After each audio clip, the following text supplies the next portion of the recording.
transfer Elliot Henry, school psychologist, district-wide new hire Brittany Buffle, teacher Hoopa L, reservation, bus driver maintenance, NTO, new hire Kayla Allen, third grade teacher Hoopa L, transfer Terry Gordon, second, third, fourth grade teacher Orleans, transfer Kai Weber, literacy paraprofessional Trinity Valley, new hire Heather Gravis, second grade teacher, Hoopa L, transfer Nikki Valentine.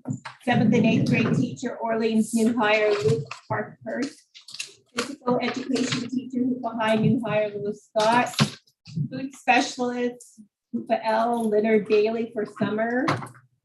Food specialist custodian for summer, Perry Lipscomb. And the following next ones are all literacy paraprofessionals for the summer program. Christina Moles, Danette Wicker, Travis Sims, Burton, Notchko, McCovey Jr., Benny Griggs, Floyd Billings III, Dexter Cooper, Sherry Mox, Zachary Potts. And then we have an instructional assistant, severely handicapped Hoopa L, resignation, principal Hoopa High transfer, Margaret Peters. Varsity head football coach, Hoopa High, new hire Floyd Billings III, athletic director, Hoopa High, new hire Benny Griggs, track head coach, Hoopa High, new hire Benny Griggs, cross country coach, Hoopa High, new hire Benny Griggs. And vote. And how many voted to vote? Oh, it was all unanimous. Number 5, public hearing. We will open the public hearing on local control accountability plan, LCAP 22 through 24.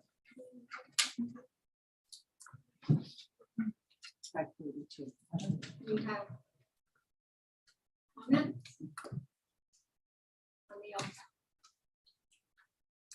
LCAP. I know that the LCAP is available online. I'm just wondering for the people who are present, is there a physical copy of it in here? Yeah, I mean, just asking because maybe people haven't looked at it. You can have one. You can have mine. Thank you.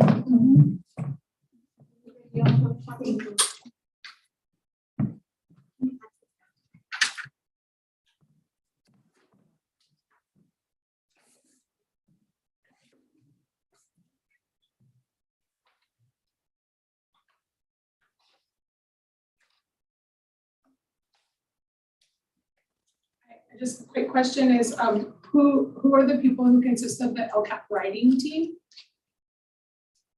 The writing team for the LCAP, the people who write the LCAP? That's, I'm the main writer. And then I work with the assistant superintendents, and it's an ongoing process. And then the cabinet, which also included a lot of support from David, Elie, IT, because a lot of the information is data driven. It's going to shift, and it'll be the new MTSS leadership team, because we've been trying to consolidate our efforts instead of having multiple teams. So that's what the MTSS district leadership team recently reviewed the LCAP and aligned it. So that is kind of how it's developed, and that'll be for the next week plan, the next 2 years. So it'll be more consistent.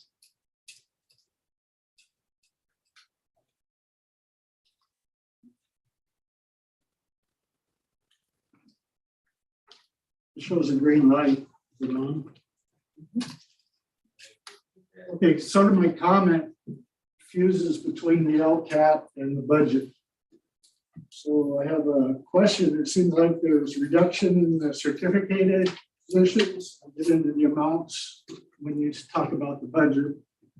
And then there's a reduction in the certificated positions as well. So there's quite a bit of a reduction in the expenditures in those items. And I'm very curious about how the matrix is going to improve with these reductions, especially the reductions in the expenditures. I don't know if you can answer that, or if you can't, you could write me. I don't know what the protocol is going to be today. seems to shift. So I'd like an answer for that, how we're gonna obtain these better statistics, if you will, with a reduction in the expenditures and the personnel. Thank you. So we all have this part of the budget, so we're not talking about. I think they're related, but I think Okay. specific, because I think they overlap, they drive each other. Yeah, So I don't think it's inappropriate at that time to talk about the budget, okay, but I think that for something more in depth. but we'll talk about that when it's time to, okay, Yeah, or no, I can look into exactly what Steve wants and whatever you want to. okay, well, maybe, yeah, you could. do that. I mean, that's a big question. I don't know if you're talking about between the current year and next year, so. There, one thing that were able to do was to reduce the number of vacancies. There were some positions that were kind of being carried along, so I'm not exactly sure that part of it, we're talking about actual expenditures or what was projected. And we reduced some of the positions that were obsolete. For example, if a student, you had a one-on-one aide, that student graduated or no longer needed that service. We recently did a resolution to reduce the positions in the classified service so that they're more in line with what we're actually doing. So some of that was kind of carried along year after year. So I'm not sure if Well, that, you had a reduction of 2 FTEs indicated in the budget for One-time. for finance. certificated certificated. personnel. Okay, I would assume that certificated personnel are those that are teaching students. So they're going to make them more ready for college, more ready for all the matrices that are listed in the LCAP, which are numerous. I'm just curious how you're going to reach those goals with the reduction, not only in the FTE, but in the dollars that are appropriated in the 2022-23 budget, which are significant, much more significant in my opinion than the 2 FTEs that may be needed. So to accomplish that, I just want to know how that happens. Let's leave out on the question the classified positions, just the ones that are in the classroom providing the instructions.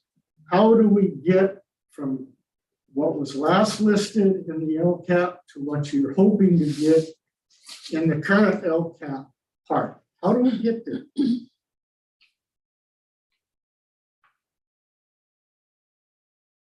The 2 FTE, so one of the FTE was a TOSA position, which was a grant position, so that had gone away. The other was a teacher at It was the independent study. the independent study. Was the other, was the second Cool. I one. have no basic problem with whatever you need to do to have that. Given that, and we'll talk about the actual expenditures when we get to the budget part, how then do we accomplish what we're hoping to accomplish with the LCAP? It just begs a lot of questions for me. Maybe no one else does, I don't know, but for me, that's my question. When you have a teacher on special assignment through a grant, that was a grant was a time specific that goes away. So that shows one of That the. doesn't answer the question. I'm sorry if I'm, So what you're, if I'm speaking it wrong, I'm sorry for that. so I'm trying to understand, so you're trying to, what you're asking is, if we have this position and it's eliminated, how do we meet these needs? Okay, so you've eliminated positions too. Cool, they were one-time funding. Gotcha. Now we're gonna have some pretty significant increases in the matrix that say how the reading's better, how the math is better, how the preparation for college is better. How are we gonna do that with essentially the same staff or a slight reduction? And I'll talk about the money later. which is much more significant in my opinion. So I'm just asking that, so everyone understands, or are we just making up wishes that I wish we could do that, even though we don't have the personnel? I wish we could have more prep for college. I hope we can do this, or is this real? And we're realigning the positions to better accomplish the goals. If that's it, cool, state it. Can I address it? Yes. So just, there are some increased services that because of the timing of when we start doing budget preparation, they are not gonna be in the current, you know how budgets work. It's, you run the numbers at a certain point in time. We have authorized 2 additional literacy support coaches. So those are increased services that are going to, help implement the literacy. And I heard you ask specifically about improving academic scores and college preparedness. So there are some additional supports because we have the new reading curriculum. In addition to the positions, it's about offering teachers and other staff time for training. So there is a direction of improving and increasing the services. It's just kind of the timing of what you're going to see may not be exactly indicative of where we're moving next year. Let's swing by that. Okay. However. Yeah, just- But yeah, and those were, I think they were within the last 2 months, those positions. So, and I can do any follow-up. Steve was in our office the other day. We didn't have the budget ready to answer. So, Okay. yeah. Yeah. I have his phone number.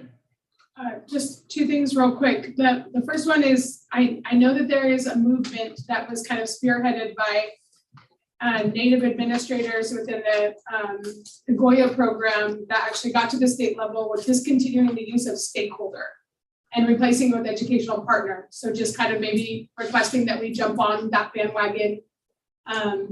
That's probably a bad term too, but just this idea that we want to be respectful of historical knowledge that could have racist connotations.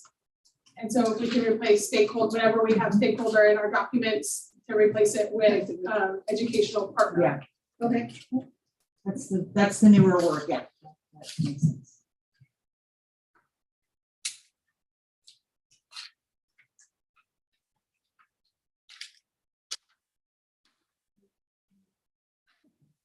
Between the kids. You don't have to fill out cards for public comment or for public comment, right? I wish I had a better preparation for the LCAP than I do today, but in general, Eric Tracy, Education Director for the Hoopa Valley Tribe.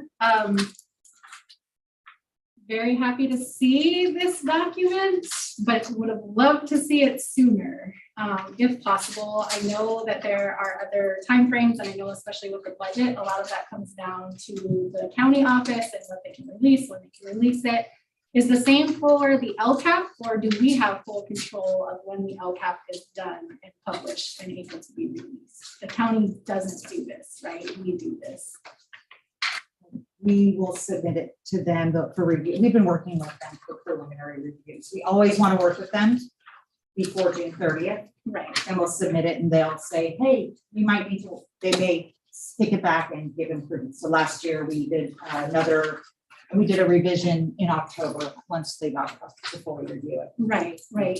I'm just trying to, I guess, still understand what the processes for input, review are going to be. Previously, when we were going through the LCFF process, when this first became a process for the LCAP, and we were recognizing that there were some shortfalls within the district and the process, one of them was that we were having a public hearing for an 8,200-page document within a 24-hour period of approval, and we're still doing that. So I'm trying to understand how and when we'll kind of adjust those systems, and I understand that sometimes the county has a hand in things and that can delay like our budget adoption process. But if this is an internal document that can be released sooner, I think that that would be great, just so that people can see it, engage with it, really dive into it. There was a version that was released that I was appreciative of, and I did get to look at that version, but it does seem that this is significantly different than that version. So just trying to find way and time to be able to look at the document, really read through it, see where we feel like our input is or isn't, and then be able to feel okay with saying, yes, please approve. And this represents the local community and the control locally that we support in submitting the plan. So I'm still trying to wrap my head around that. Similarly, I did enjoy the cafeteria gathering that was held for a public, like a community, I don't even remember what we called it, but that gathering was nice in the sense that I felt like it was a wonderful tactic to use in the future for an open house. I learned a lot. I learned about the special education programs. I learned about the wellness center. I learned about the Indian Ed program, and you could travel to different tables. However, what it was completely missing was an opportunity to provide input, which was supposed to be the entire premise of having a stakeholder. I'm sorry, you literally just said, don't say that. Educational partners, for engaging educational partners, tribes, community, families, parents, and to provide their input into this process. And so that felt more of like a way to understand the programs that exist in the district, but I didn't see the correlation with the LCAP or how those programs are related to the LCAP. And frankly, a lot of the information that was given there for the LCAP specifically was not thorough. It was a one kind of 2-page document. It had some words. It did not have the data points that I think are so important. It didn't have dollar figures that are so important so that we know of the 11 million that we're getting in LCFF funds. How are we prioritizing that funding? What does that look like?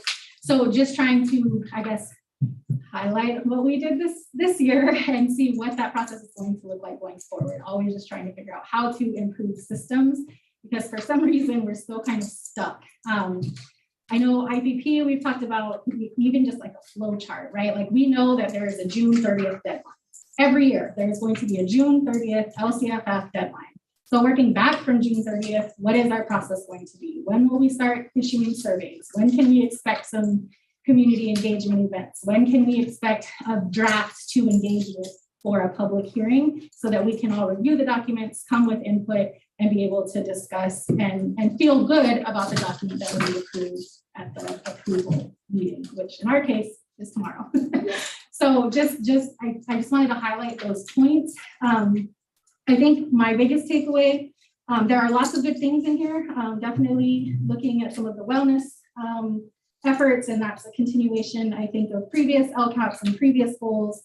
But I think that it is also very important to highlight that our data is declining, and we are all well aware, but I don't know that the way that we're presenting it in the document is as direct and straightforward as it could be, so that everyone becomes aware of where we are and how we need to really focus on our schools and our teachers and our kids and find ways to increase all of our areas. Because at this point, it's all across the board, right? Our dashboard is not pretty, and I don't think any of us want it to look this way. But if we don't find a way to portray the data in a way that is accessible, in a way that we can engage in discussion to say, why do you think these are our current scores? Why do you think our kids are coming in at kindergarten and then not doing well after 3rd grade? What can we have those important discussions so that we can incorporate that information into the document? So I think those are mostly my comments for today. I just hope we get a better process. I don't know. I feel like we've asked for a flow chart before, like I said, a calendar. There's ways to, I think, block things out so that it doesn't always feel like such a surprise when we're rushed, super rushed to just meet a deadline and get it to the county and state by the deadline we're supposed to, even though we know June 30th, 2023, we're going to be right here again. So how do we improve between now and that time? Yeah, I'm kind of, because we had draft copies of the LCAP in May. For quite some, yeah, I think in April. And those were available to everybody? Yeah, I think Did you get that? We Did you- started filling in and she Okay. said it's not complete. So then there's, Oh, there's I see. metrics, there's certain metrics we have Yeah, and certain metrics we don't. So it's kind of, it builds. So every version uh-huh. has more information. Okay. So if we had, say, this, the regular meeting at the regular time in June, would we have had, no. Okay. It's almost it's customary to have the one day. I mean, that's just, we don't have to do it that way, but that's just like, we're required to have them on separate days. Most districts do them, a Tuesday, Wednesday. Doesn't mean we have to do a Tuesday, Wednesday. It would behoove us to have it. But could we have the actual document out to the public ahead of time? Probably not, because it's tied with, we would have a draft. It would not be what we're gonna bring back tomorrow. It would be missing information because of the budget part. Right, that's, okay. And is the document that I guess we have now, is this still considered draft form? Like, is this going to change in 24 hours or is this what will be approved tomorrow, essentially? No, I can speak on behalf of the budget, the budget numbers that you do see in there.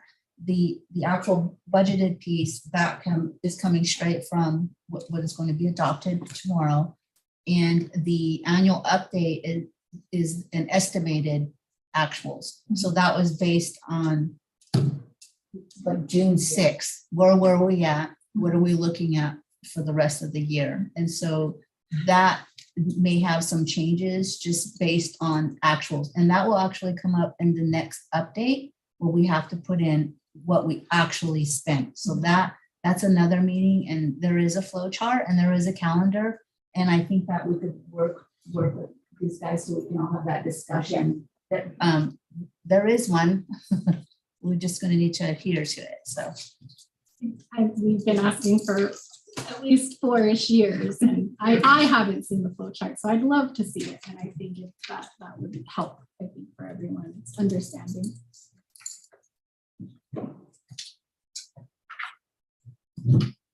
Good evening. My name is Darcy Miller, and I'm from the Hooper Valley Tribal Council member.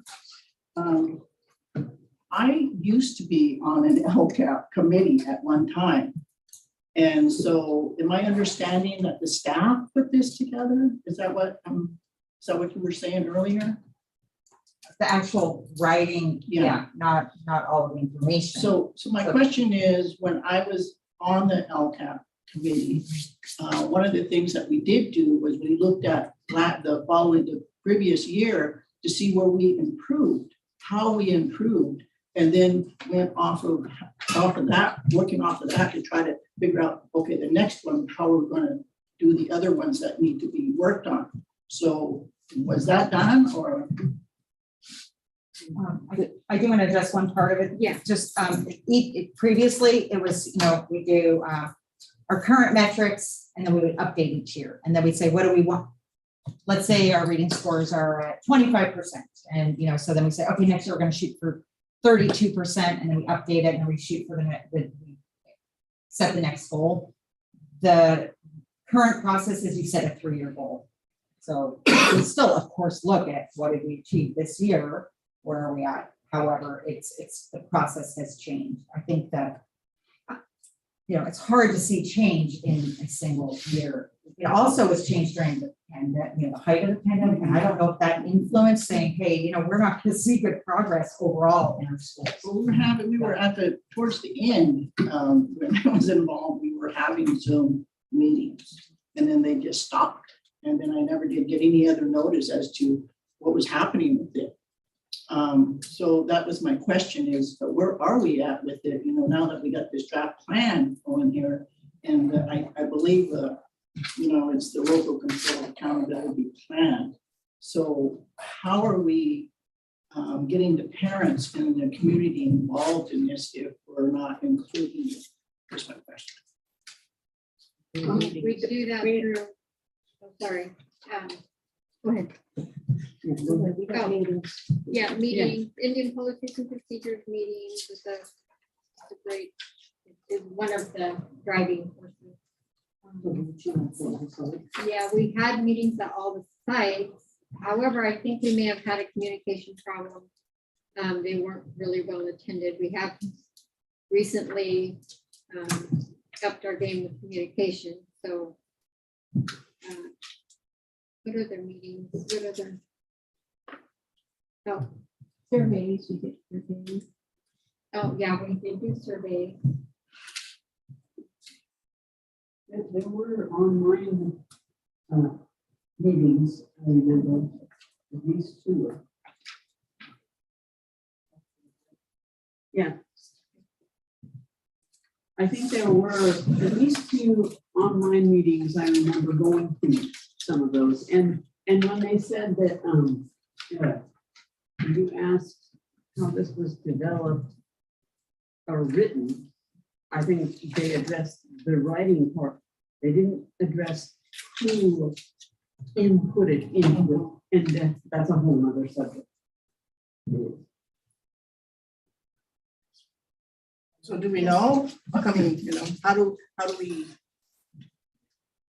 I think one of the things too is our baseline test data during the 2 years the pandemic didn't happen. And so that kind of threw things off too with what are our goals? How did we achieve when during the pandemic, we really did not have accurate or even testing for our students. So then what did we go off of? Yeah, what you're asking is, what happened to that committee? Yeah. That's a really good question. Because we did have a separate LCAS committee. And yeah, and I think that that was a community committee, Right, separate. yeah. Actually, don't we have to have one? The site councils can serve as that. Oh, okay. So each site can give its input. I think that having it broader for next year and having regular meetings as a parent advisory committee, but the sites can have parent advisory committee. But I agree that having a regularly meeting advisory Community committee. input. Yes, yeah. Yes. So there's two different things happening. One is getting community input or, the educational partners input, which we have a lot of. And then what we tried to do was say, okay, here's the data we gathered, here's what we learned, and have that cycle. But I think that district-wide committee, I think that would probably be a better model. But when we work with the, start So how do cleaning we, up in August. how do we as a community member get involved in the site council? If that's what you're going to use the site council for, is input on the LCAP. How do you, we've heard varying levels of meetings being announced, attended. Craig, was that you? I was just gonna say, at the start of the year, most schools, if not all schools, I can only speak for the high school, we send out if you're interested in site, we send out announcements for individuals that would like to be interested in And serving. is this online or is it? It's gonna be, it'll be online, it'll be hard copy flyers that go home with the students also, announcements, but it's announced at the start of the year, voting takes place, and then the site council is formed from that. And site council meetings are open to the public, so Yes. anybody can come. And one area of improvement that we could definitely do is create a district calendar where site council meetings are not all on the same day, where they're really calendared out for the entire year. So that way, if you didn't get a chance to go to maybe elementary school, you can still maybe jump in on the high school one and provide some input that would get back to LCAP. Okay, but I guess my other question is, how do I know that that's what the site council is for this? So I could get some input on this through the site council. I mean, how am I supposed to know that the site council is your community committee that's going to give input on the LCAP? How did you know, or No, how will? We heard the whole setting calendars for the year so that people will know. I think, and that's been, that's a struggle with the communication and saying, here's a meeting, here's when it's time for. We've been trying to, I think we've actually improved the information quite a bit because now we have the social media presence and we have the website. But I think that we'll have to make a decision. Is it going to be site specific, or should we return to the parent advisory, the district-wide model? So you're saying, yeah, and so I feel like for the purposes of this document. So Jim, I have a comment. I'm concerned about utilizing the site council as the community space to gather this information, especially at Hoopa Elementary, and I see a lot of you are here from Hoopa Elementary. When those meetings don't happen, those meetings are not publicly communicated that when they are happening. So I'm concerned, especially with this document, that the community and the parents at Hoopa Elementary didn't have that opportunity if we're using the model for site council.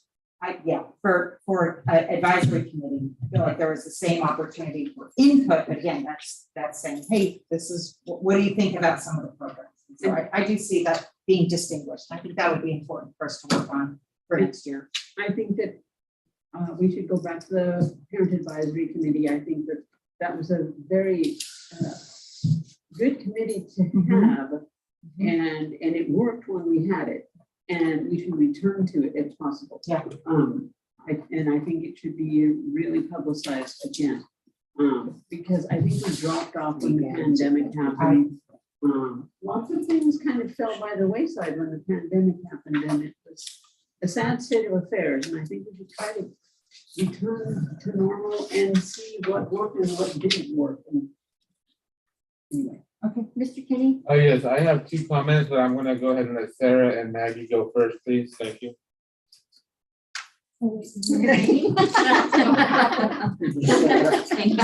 I'll be Sarah for that one.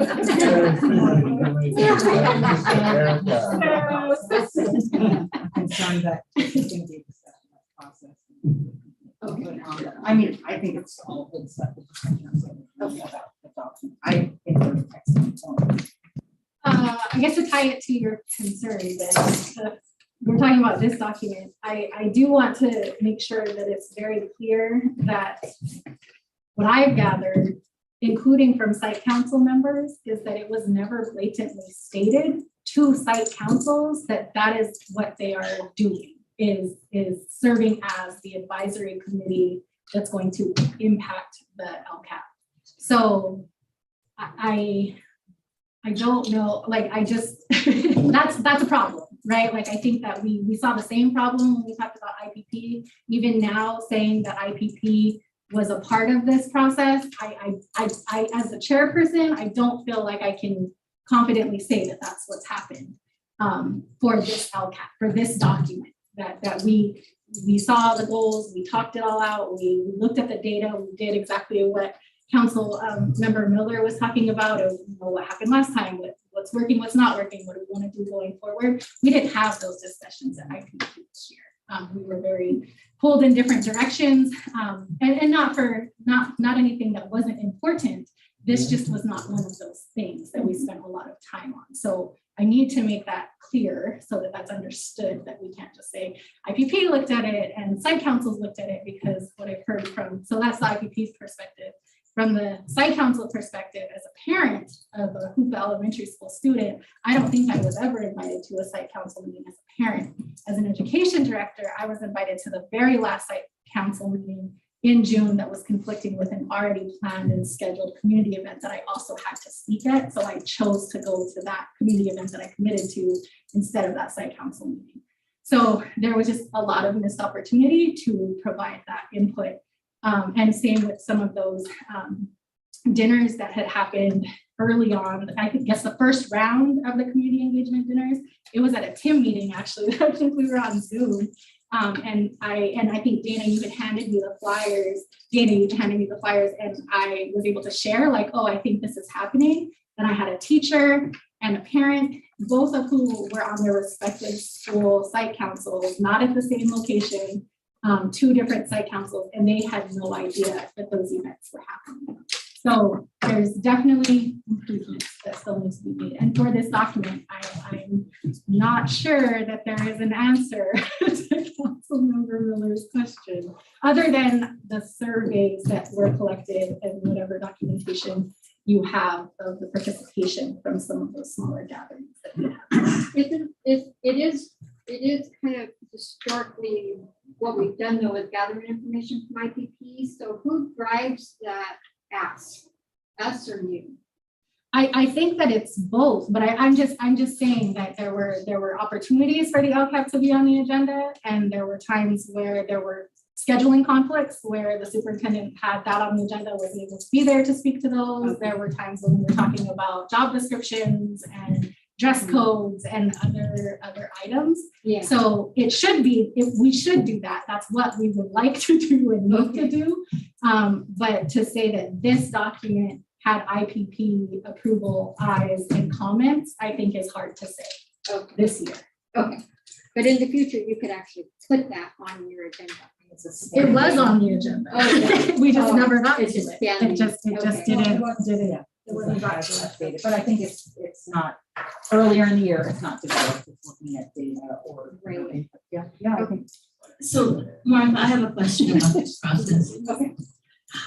We have and we're having a public hearing about a document that we just handed to them. So we're expecting them to read this document and comment on this document when we just handed it to them. I think there is something wrong with our process. So maybe we can look at, give them a couple days before they, or a couple hours before we're actually expecting some comments that are going to be reflective of what the document has. Well, it was published last It was. week, and then, we published several drafts. Okay. So this one was published last week. So how many days has this one been published for?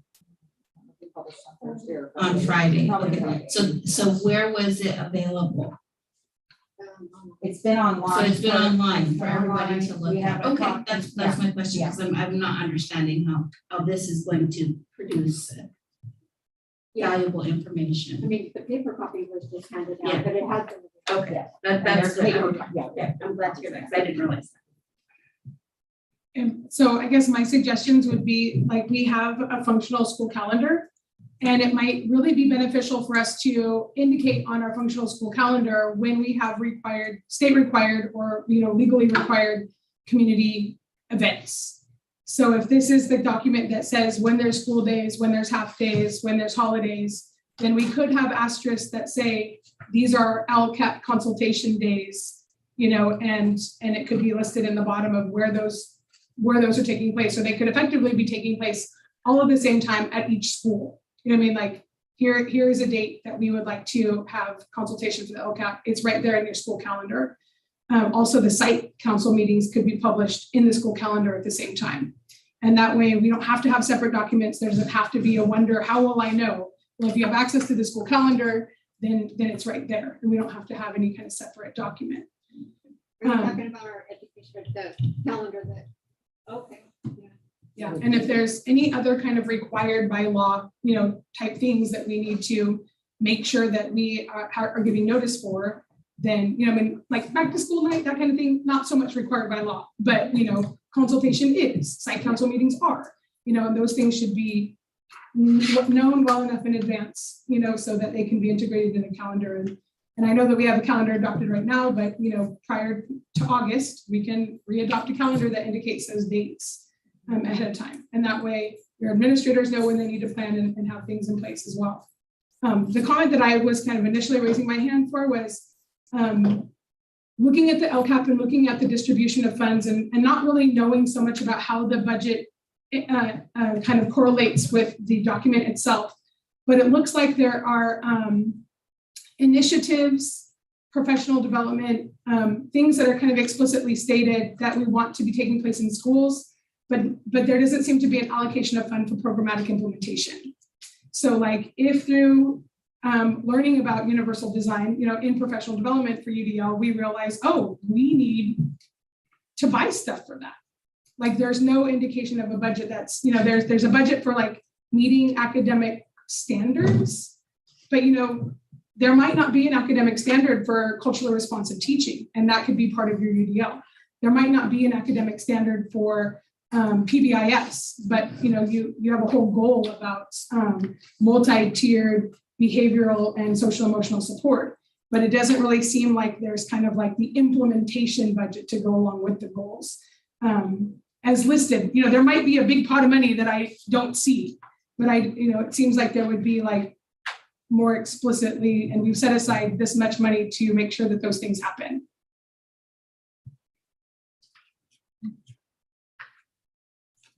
I just had two quick comments, and not to be too much of a downer, but Ms. Martha, you mentioned that there was a low attendance at the LCAP meetings in person. And I actually just happened to hear about the Jack Norton one that started them all off. There was an LCAP meeting, local control for accountability plan at each site except for Captain John. In my opinion, I was talking with Mr. David here, the IT person, saying that you guys have 237 subscribers on your YouTube channel. And Miss Carrie Waddy, she mentioned that it was it recorded, that one that you said was online, the two that you said were online?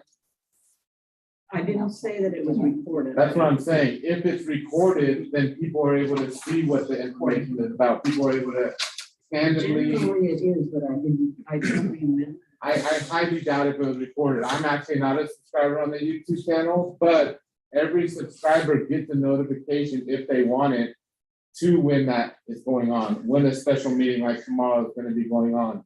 So my recommendation is record those meetings, have it accountable, because that's a part of the acronym of the LCAP, have that accountability there. The other thing I wanted to comment is that board member Holgrove mentioned that if we got it just today, and actually the education department at Yurok Tribe, who I work for, they actually sent it out to all the employees. There's about 45, 50 of us at any given time. And so one of the drafts was sent digitally, and it was asked if you have any comments, send it to Dana and Jennifer. And so the realization that, yes, those were getting out, but I think it should be highlighted and highlighted again to emphasize that we want input. We just don't want you to review this info, we want input. How can we make this a very large document? How can we make this document the best that we can? And the last thing I'm gonna say, I just thought of it when I was thinking about things. Is there any type of way to amend the document after it's submitted? Because that would be so helpful in Yurok, Karuk, Kupa tribes to say, this is what is needed. You know, if it's not implemented in the final draft submitted, if we could amend something in the future, because it sounds like that we do need to. And I'm actually gonna start going to the IPP meetings.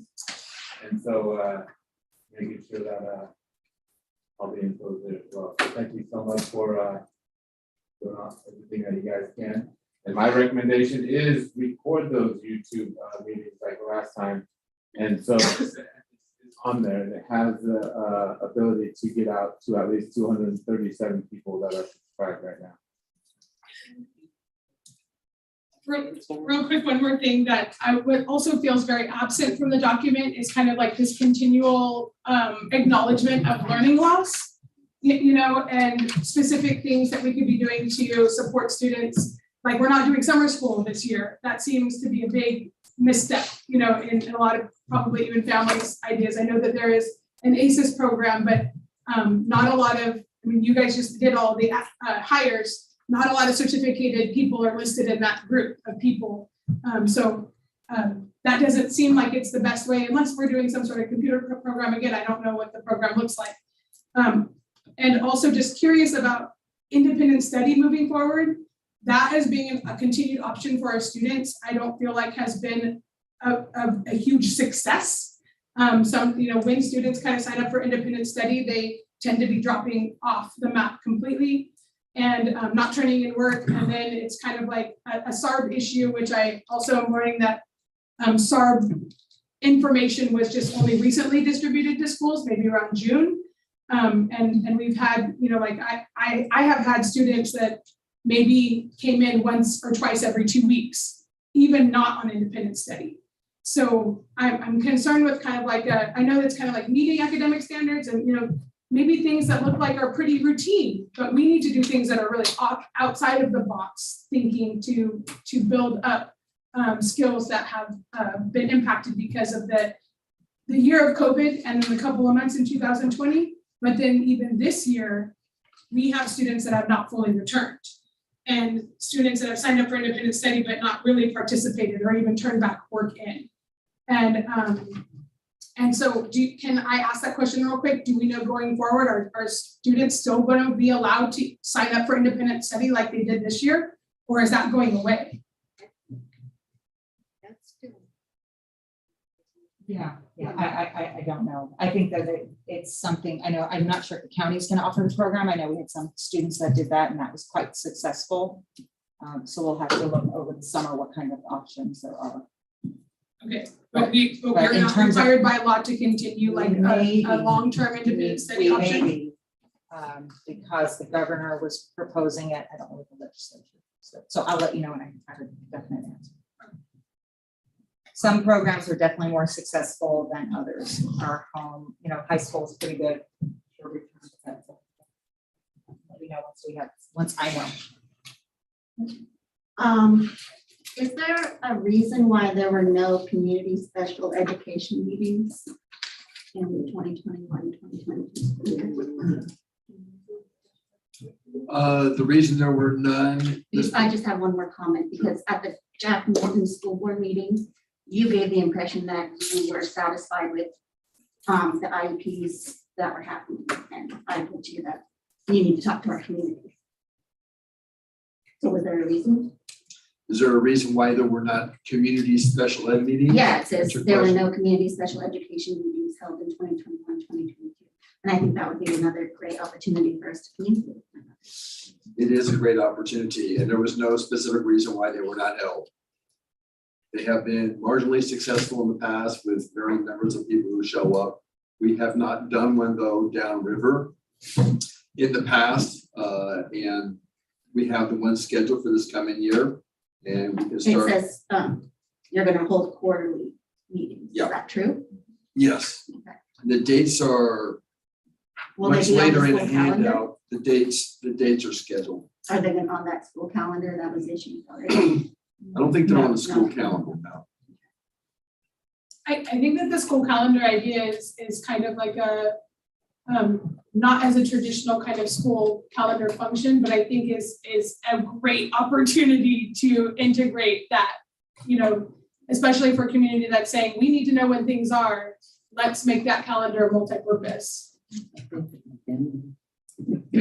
I think it's a great idea to have all of those, but that one calendar has so much stuff chucked in it.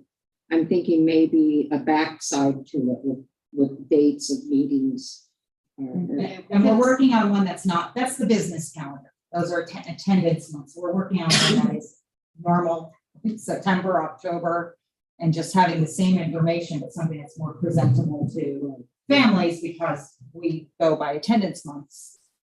That's not how the rest of the world operates. But that would be a place to improve that. It could be as simple as, the first Tuesday of the month is the site council for the high school, the second Tuesday of the month is the site council for Trinity Valley. You can be like just a day of the week and then it rotates for the different sites. And that way it doesn't have to be like really like everywhere. It could just be like Tuesdays are highlighted, and then a little key at the bottom that says, what day of the month is at what site. And then, the LCAP meetings could be far enough in advance where that's just really kind of, it could coincide with site council meetings, like twofer.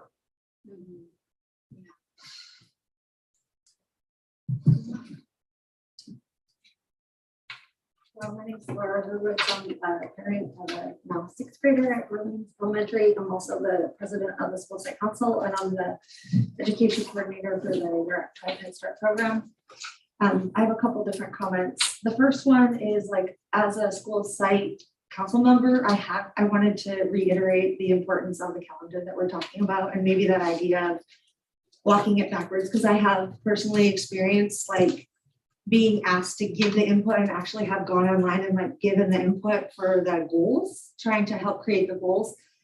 And then been at a site council meeting, I think maybe the day or so later, like it was like, there's clearly like what my comments there was no time for them to make it into the forming of the goals. And then we were like approving the goals. And so I just wanted to reiterate how important that is so that because it's like not very motivating to give input if it's not being utilized. So I just wanted to reiterate that. And then I guess I wanted to get a little basic by like looking at these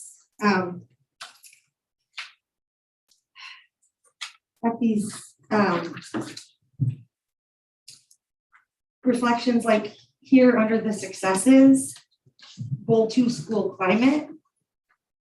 Our schools are inclusive environments which are welcoming and safe for all students and families. Our students receive culturally responsive behavioral and social emotional supports in a coordinated multi-tiered system of care. And like, unfortunately, from my experience and my observations, like this isn't true. And I think that we'd be better off to like say that like this is our goal so that we can focus on it and make it better rather than stating it like as if it is true. And That is the goal. That's a goal. yeah, Yeah. Okay, that are schools, okay, Yeah. because it's like a state, yeah, I get it, and that, yeah, and we all want that goal, but I do want to say, just because I just have worked with so many different families that are fighting tooth and nail for like inclusions in the classrooms and like to stay in their home school, or like when I first became a teacher in Keppel as a Head Start teacher, and I arrived there as a teacher, I was told we don't get special education services here, like that doesn't happen here. And I was like, really? What do you mean? And they're like, no, we don't. Like, that's just not something that happens here. And it was really shocking to me to, begin that process of like trying to, begin to form relationships and reach out to you, Craig, and to others to try to be like, what's going on here? And why aren't kids, getting services? So I do think that it's really important that that's stated. And I also understand, and I want to say, like, I know we're understaffed, everybody's understaffed. I know it was really exciting to hear all the hires that were made, and that's really good to hear. But I also think that it's important that we are honest about like where we are so that we can hopefully continue to move forward in making it better. Yeah.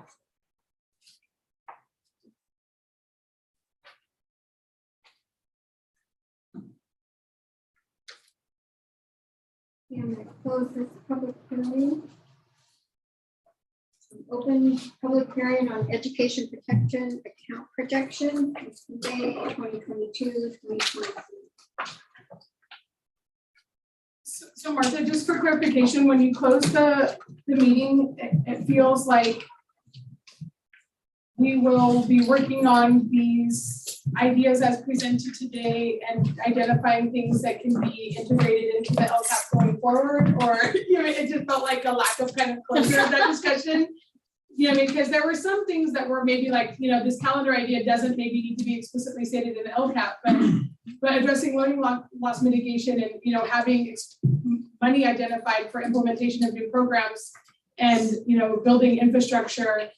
For example, like if at the high school, somebody wanted to make maple bark skirts with the girls, well, that's either field trip money or you're contracting with somebody to deliver for you maple bark. And if there's culture responsive professional development going on, but there's not any money for implementing the program, then there's a misstep there. Okay, I think Jen took really good notes, and that those are. Yeah, and some of them are not specific actions. They aren't tied to any funding. It's just, it's a better plan. And I think that that's something that, it would be a better way to manage our time and our resources, but it might not be incorporating anything new or hiring anybody. It's just sort of, we sit down and say, this is going to be a smarter way to use our time. And I think that a lot of those things, that coordination is really important. And have, they've been noted as to put on our to-do list, not necessarily in the LCAP plan. But yeah, thanks. Our goal is to have a more culturally appropriate education, so, But that. it reads a little bit like an unfunded mandate. You know what I mean? Like if you don't have dollars associated with it, then it's kind of an expectation that's not funded. Yeah.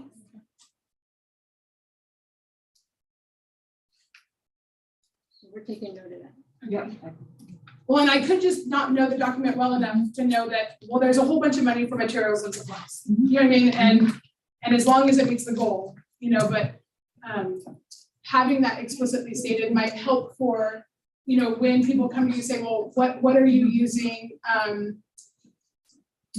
What are you using this budget for? What are you using that budget for? And then you can kind of like say, well, that would be used for maybe something like this, you know, UDL, or used for PBIS, or that money is going to be used here in these LCAP goals. Yeah, and I did have my eyes on the budget yesterday, and so, but I do recall looking at different pots of money that, you know, those things can fit into.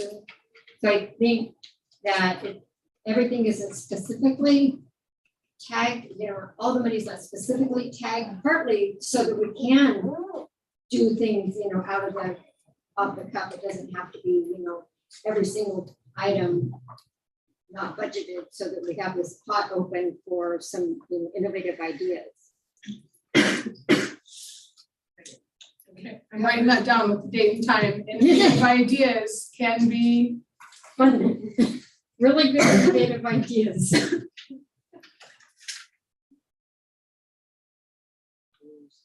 Okay. So this time I'm closing the public hearing with Maggie's words.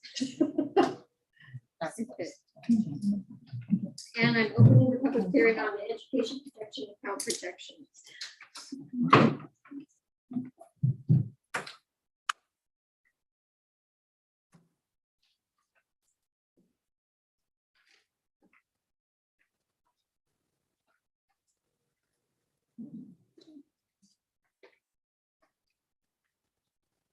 Do I have comments? Is that a new document? These are the- Your wife's going back there. This is cool. I have a question for Carney. On this particular account, for the 21-22 academic year, we had $3,911,300. And then for next year, we're getting a reduction down to $2,071,000. That is correct. So the education protection account is a carve out from our LCFF funding. And this account fluctuates that severely, $1 million and down. And so what we've targeted is that our functions that we pay from the EPA fund is instruction, meaning we use teacher salaries. So you're going to see a fluctuation in our resource 000 between resource 000 and our 1400. We put a 5700 transfer between the two, because at first interim you'll see another change, and it could be another swing of $1 million, and it might jump back up to the 3 million. So we've targeted the teachers' salaries to be able to do those transfers between the two accounts. Again, it's a carve out of LCFF, which goes into our 000 resource, and the EPA is resource 1400. And again, we use teacher salaries only in that account. And because of that fluctuation, we usually will do a transfer. We do have some teachers that actually come out of there. Trinity Valley, the high school teachers, Orleans, they come out of that account. Again, when we have that reduction, we can do a transfer back into 000 to show that expense hitting, but it's hitting between the two. So we go between the two, the LCFF. No, unrestricted into the 1400 because they go hand in And they hand. kind of level out overall. Absolutely. So that's, you know, So it's it's not within. really $1 million We're not actually reduction, losing. or is it? No, it's still, we have more LCFF funding. First interim, it could be, it could sway, we could get more EPA money, like you're seeing right this year, we had 3 million, all of a sudden we have 2. And so when you look at the EPA, it's the total ADA for the EPA minimum, what they give us. And it is based on our attendance again. And it's just a proportionate share of the LCFF. And so again, it's just a carve out, and I do have the document in which how it is, how it's created through the state and how they disperse it to us. So it's not something that we pick and choose or anything. It's in our Yeah, so- LCFF calculator. So the state did decrease this by 1 million, but gave it to us in another. In the LCFF. So it fluctuates so much. We were going back and forth at one time, and our county said, why do you guys keep changing? And we were doing personal change notices, and it was driving us crazy because first interim, it would change. Second interim, it changed back. And so we went with that transfer with the 57. So you ever see a 57 between the two? That is what that is to capture those costs in those instruction teachers. I had a question. I don't have the budget document in front of me, and I do have it. I just forgot it at my office. But I was one thing that I was kind of pull actually from the LCFF, but you just mentioned LCFF, and this is in this total document. The consultant fees, where does that fit in the budget document? Like when it's reported, like categorically, where does that go? So LCFF, it looked like there was 68,000 in consultant fees. So I'm hoping I can understand where to find that in the budget report categorically, like is that an other or something? So that And how much much is would that? come out of the unrestricted resource, which is 000. And it would have the goal and function of an admin. So it'd be the 000. I always talk in numbers. I talk Title 1 and on my selected number is that. Mhm. In a 2,700, meaning it's an administrative consulting, and that's where it's captured, is in that 000. And I do have a key of how, what it is we're running off. I have reports that's backed up on the LCAP that show what we use to put those numbers into that plan. Okay. So I can definitely Okay. get that. And then overall, is there a way to see how much funding from the district total, not just LCFF? That being object code. Consultants? Well, that, so the object code that is captured for consultants is also services, like a contracted services. So when we look at that, we had to narrow it down, because we might have a service that is for pupil services. So you'll have a whole different goal and function, Yeah. but it still has an object of 5,800. And that's something specific to a student. But if it's consulting on behalf for the district, then that's a whole different goal and function. So that's what, So the code would be the same, but the goal and function. the object is the same, but the goal and function will change. And again, we use 828 and a 900 site code, because that's specific to the district office or something that's district wide that we're reaching out for someone to consult with us. If it's something that's site specific, again, it could be someone helping with the yearbook. Right. And so that's really not caught in that consulting. That's not where that's coming from. It's basically district wide that is helping all students across the district, not just one specific.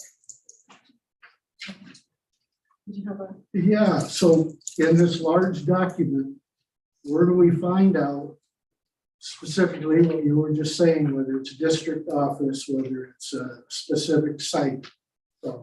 That's not contained in here. That is not contained. That is not uploaded into the software through the state.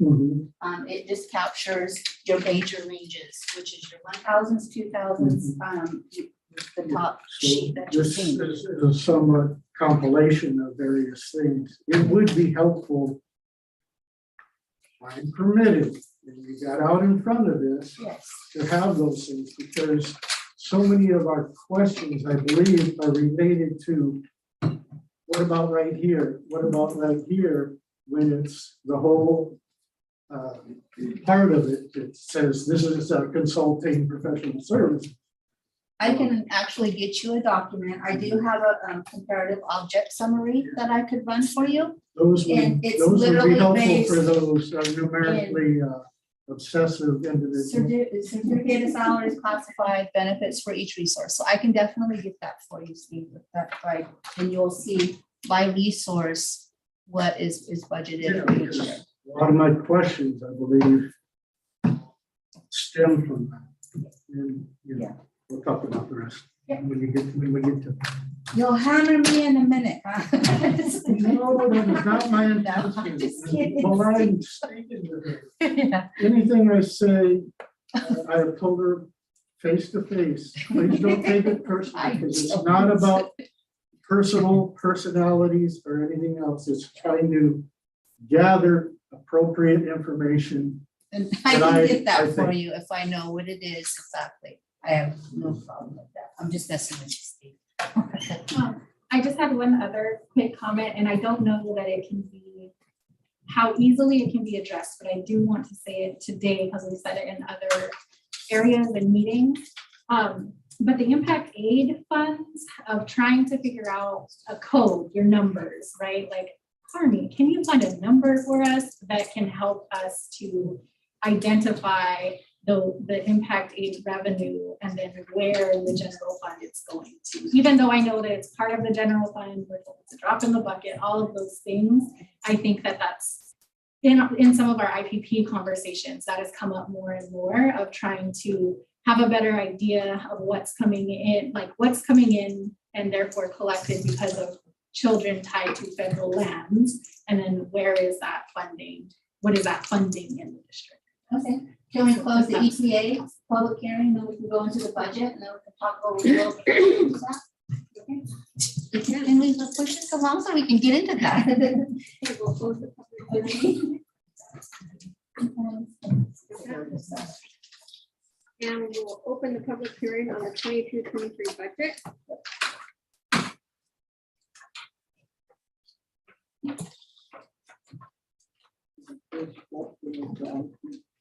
Indian. Impact aid. Okay, so the impact aid funding, yes, it does. The impact aid funding gets absorbed into our general fund. And that impact aid money is federal revenue that is unrestricted. And that's based on the fact that we do not have taxable land here. And so we receive that funding to help offset that cost, the cost that other school districts, they get tax-based monies. And in trying to show how those monies are dispersed, what we have started is that when the Indian Policies and Procedures Task Force had recommendations, for example, our social workers, they wanted social workers. There was, I think, part of the nurse was a big discussion. So what I've done to try to accommodate the starting of allocating those certain funds is put an actual management code on the on those recommendations. Now, it's not on every detail to pay for the lights or water or anything like that. And what I could do, and I didn't do it this time, is that I had a percentage of how it's allocated out, based on what our revenue is in our unrestricted, and just to show how much the percentage shows with that impact aid money, like how much is taken out for salaries, benefits, and things of that nature. However, those things are in place as far as the recommendations, specific things such as that. We do have that, but overall, it is absorbed into our general fund, but it is the unrestricted federal of 5.5. And the 1,062 is a federal tax that comes from the state. So that kind of throws it off a little bit. And as far as the other federal revenue that's restricted, those are monies from our ESSER. ESSER monies in there. And there's certain, so we have resources. So unrestricted resources 000 all the way to 2999. Those are your unrestricted resources. Anything from 3,000 on up are restricted, because you might have local grants and specific title monies. Those are restricted monies that have to be spent based on why we're given that money. So it's like the title monies that we talk about. There's specific purposes and reasons why we get that, and it has to be spent such as that. But if there's, that's it. For this budget hearing? I mean, I'm open for that questions. Yeah, just for that answer. I know. He's warming up. Allow me. Yeah, that's fine. I just answered a question. Okay, so I received a copy of this budget Monday afternoon. I was working on my ranch, limited access, had a family function previously, and so I get late last night or today to look at a very voluminous budget. So the best that I can say is, for me, we got a cursory review. And I don't think that's appropriate. I think you need to come up with, modify your budget policies to allow greater participation, greater review. And, you know, if you look at the Berkeley Unified School District, just go online, look at their school board, look what they require and how they do it for their budget preparation. It may give you some ideas how you can get out of this last minute conundrum, whatever you want to call it.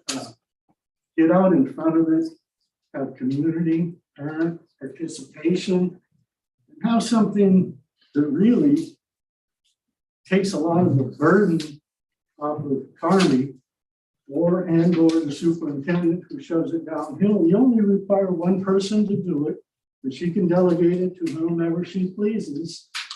And the only requirement is that you have it on July 1st. Wow, this budget here, that's asking a lot of the community to basically say, yeah, we're good with it. No, come on, we can do better. We can make it easier for her. Look at her hair just frizzing out right now, not only from the heat, but there's no doubt stress, no doubt a lot of things that made it very difficult. Made it very difficult for us who would like to see it. So again, do some research, look at what other entities do and how they get out in front of this and how they have community participation. I think you will say, wow, we can do that too. Okay, then I don't quite understand the general fund, counties / county special or school service funds compared to the overall total budget. And specifically the changes in certificated salaries is indicated on page 4. So these pages are not sequential from the very beginning. So when you get into this general fund, county school service fund, You have to say that usually there's a form number and then the pages start renumbering. So, yeah. Form 01 with the 12,529, sorry, 6901, down a bunch of zeros. That's just Really hard for the visually impaired too.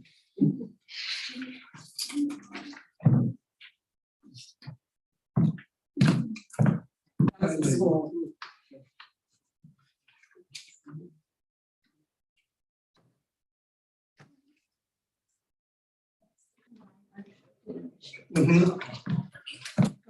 So that particular one has a reduction in expenditures from 8,174,000 to 6,234,000. So that's pretty drastic. So that may be made up of whatever else you had in there. Was that page 1 on there, Steve, on the bottom? Says page 4. Or- So it's a certificate of teachers part. Okay, so with that, that's the unrestricted and restricted. So what you're looking at, Mhm. I believe that's that page. I didn't look at the top, but does it say 2021, 22? Yeah, so estimated you're actuals? dropping from 2021, 22 down to, 4 million some in the 22, 23 budget. So what that is in that first column A, that is what was budgeted. That was unrestricted. And then Mhm. what was restricted was a 6.8, and you're absolutely correct. This is very small, and this is our system that's been changed. Let's make this wonky. That was for this year, and those are the estimated actuals. Mhm. When you go into the unrestricted, that's going into our 22, 23 budget, and it's 5.5, or let me go back down, I'm sorry. 5 million, and then it drops down to 1.2. Okay, So- but in this particular form, it drops to 3.7 million.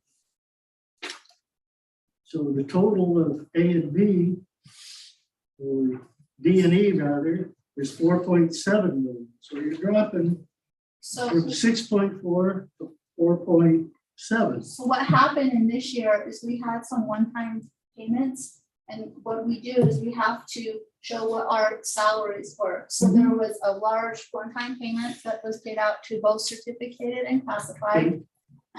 We had an increase, and so we capture all the sub costs is also Gotcha. captured in this year. And Okay, so next year, that's not in the budget for any one time. I understand It's that. just So strictly now, personnel costs that Okay. roll over. do we agree that there's that significant drop?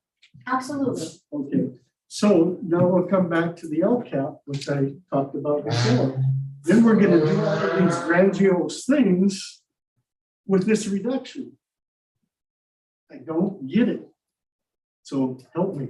So with the one-time payments that we had, those were, we did a one-time bonus. Is that what we called it? I don't know what we call it. It was a retention. It was a retention that we provided staff along with a lump sum for health and welfare.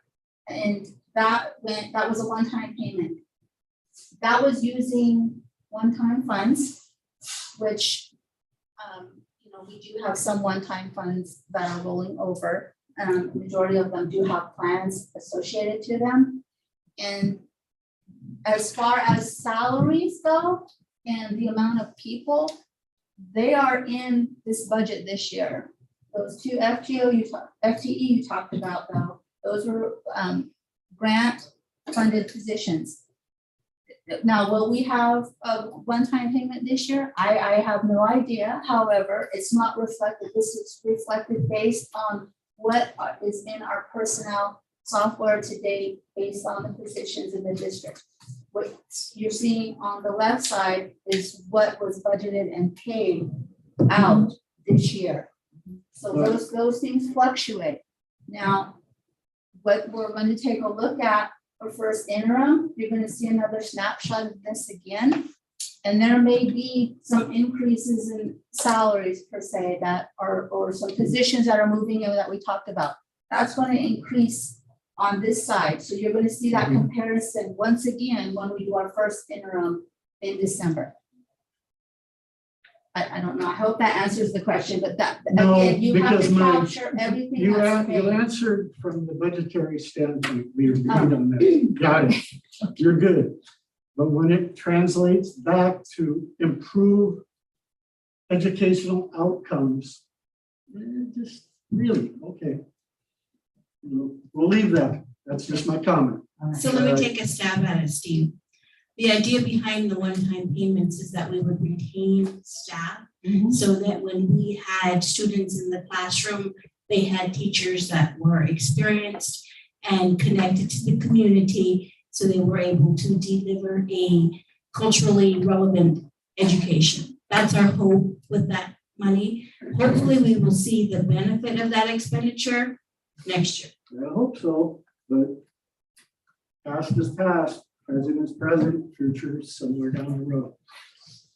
So, I had a quick question on when is that paid out to the teachers? Is it the August of the school year? Is it paid in August, December, or It was already paid to the teachers. June? and so then, one more item.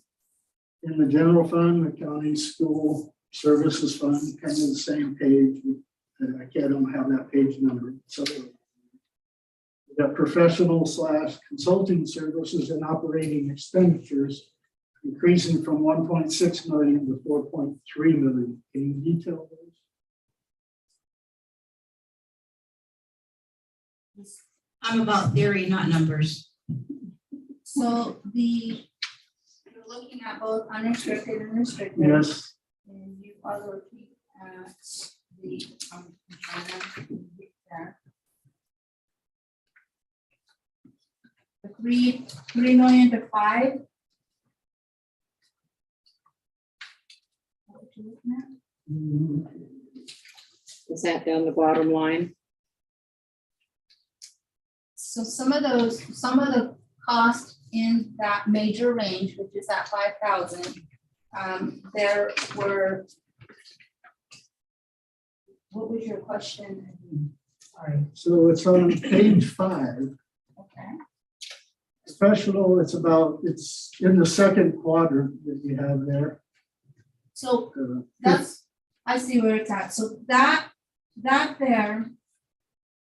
was where we talked about the 5,800, those could be for contracts. The 5,800 again, that is part of the 57 that I talked about, that object going in between.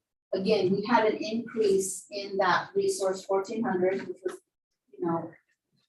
3 million. It did drop down. A lot of our, I'd have to look at my little cheat sheet here, but we had an increase. We usually tag on about a 10% increase in our electricity, our water bills, and we also increased our gas, because we're going to be running more buses.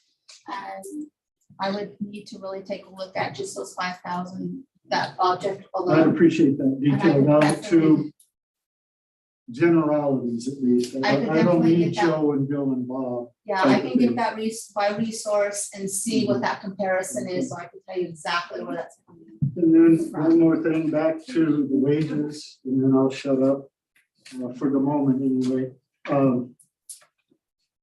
In the beginning, the parts of the yes and no and maybe so parts, the first, whatever, 20 pages of this document, it asked whether you had incorporated any proposed, or had you negotiated with the certificated personnel on possible raises. The answer was no. Yes, okay. So is there a negotiation going on? We haven't closed yet, correct? Yes, Okay, yes, we're in so- negotiations, so we don't put any updates in. Okay, seems to me to look at somewhat of where the money's going and what it's gonna cost you to run this outfit. You should have somewhat of a hypothesis. When you had 5.6 for the classified, 6 point something else for the administrative. More than likely, you're gonna fall somewhat close to that range, I would assume, if you got a bargaining unit that's, forceful, and I think the teachers are. That should be in here. I ask you, the answer is no. But to look at whether you're gonna have somewhat of a balanced budget or what more you may have to transfer, to me, prudent budgeting would say, do that. That's it.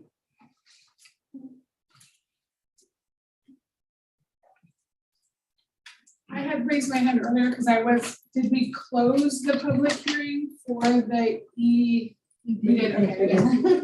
I was like, but thank you for asking that last question, because that was the only thing that I really wanted to ask with regard to the budget about the,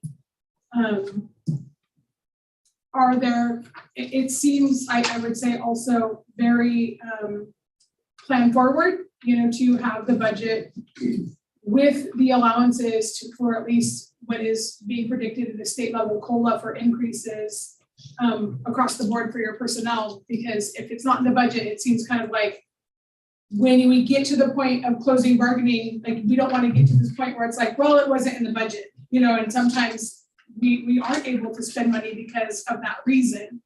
And if there was that kind of prediction that we would have increases in salaries and it was already planned for, then you had already, you know, it's there.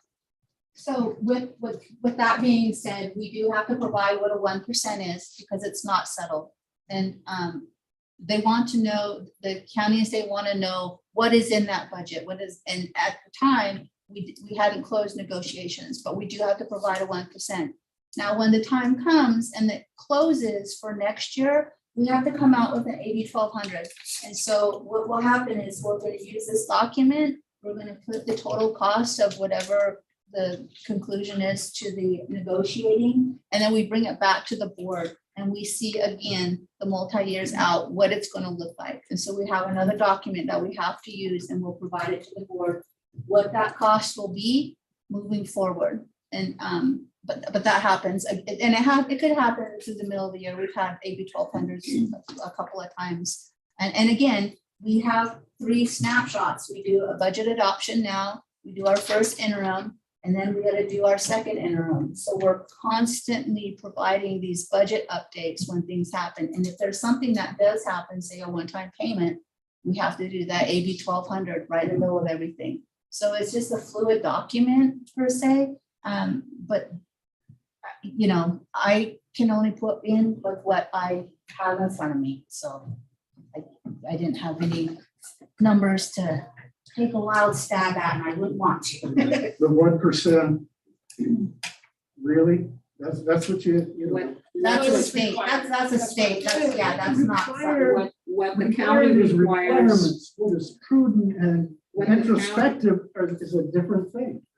what the county requires is they want to know what 1% is of the salary, so that when we say 3%, then they know what it is.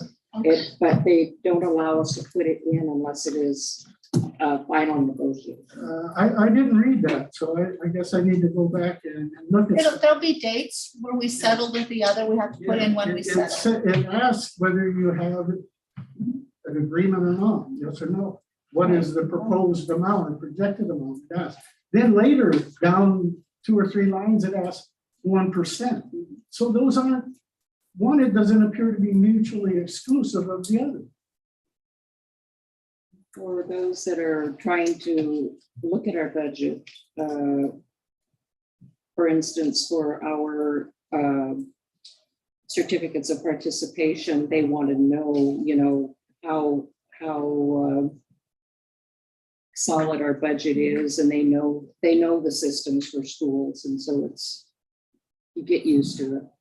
And I guess one more kind of like example might be if Carmi's using what we have, like who's hired as of right now, you know, we already know just tonight, or maybe in the last meeting even, that there's like another instructional coach for 2 more instructional coaches for SFA that might not even be in here, right?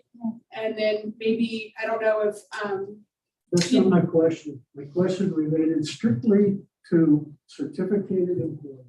no, it was. And so I'm just saying that it sounds like whether or not we would agree with the practice, I think that the practice is we just look at who's hired, what the positions are right now, not what positions we even know are going to be for next year. On 7/1, so whatever's rolled over into July 1st, that's what we're looking at. And so we're actually pulling the 1% out of our financial system. It calculates it for us. You already have deficit spending. Yes. You're gonna have more deficit spending. Yes. Okay. Is that hard to say? Hypothesize? What is there, I am curious about it, actually, now we're kind of like talking about it, what is the harm in using data that's not just of what is in the budget right now? Like if we know that we have, you know, let's just say 4 more FTE, they're not reflected. You know what I mean? Like what is the harm of just putting them in? Does does the data system not let you do it because they're not technically on payroll yet? Well, it's because we had to take a snapshot in May, so normally we would know in, at least by May 1st or May 15th, what we're actually looking at.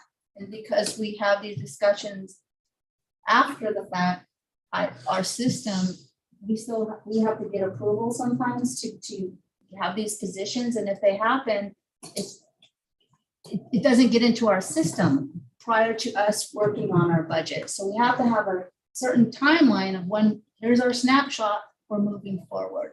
And that's, you know, that's where we're at with that.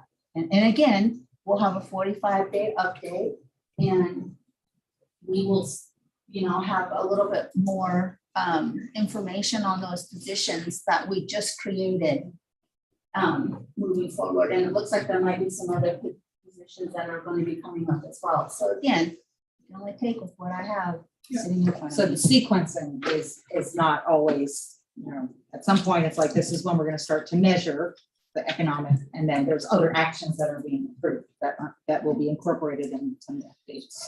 It's not ideal, but it's better for, you know, in terms of long-term.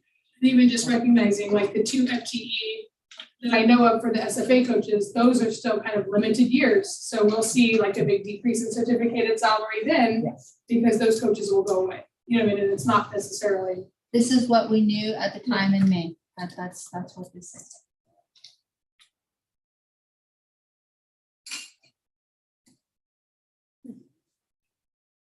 Any other questions? Comments? See, when you sound conscious about my hair now. Twirling it around, trying to braid it. Ross, come on, you know? Tell me when you close it. So- We're gonna close the public hearing.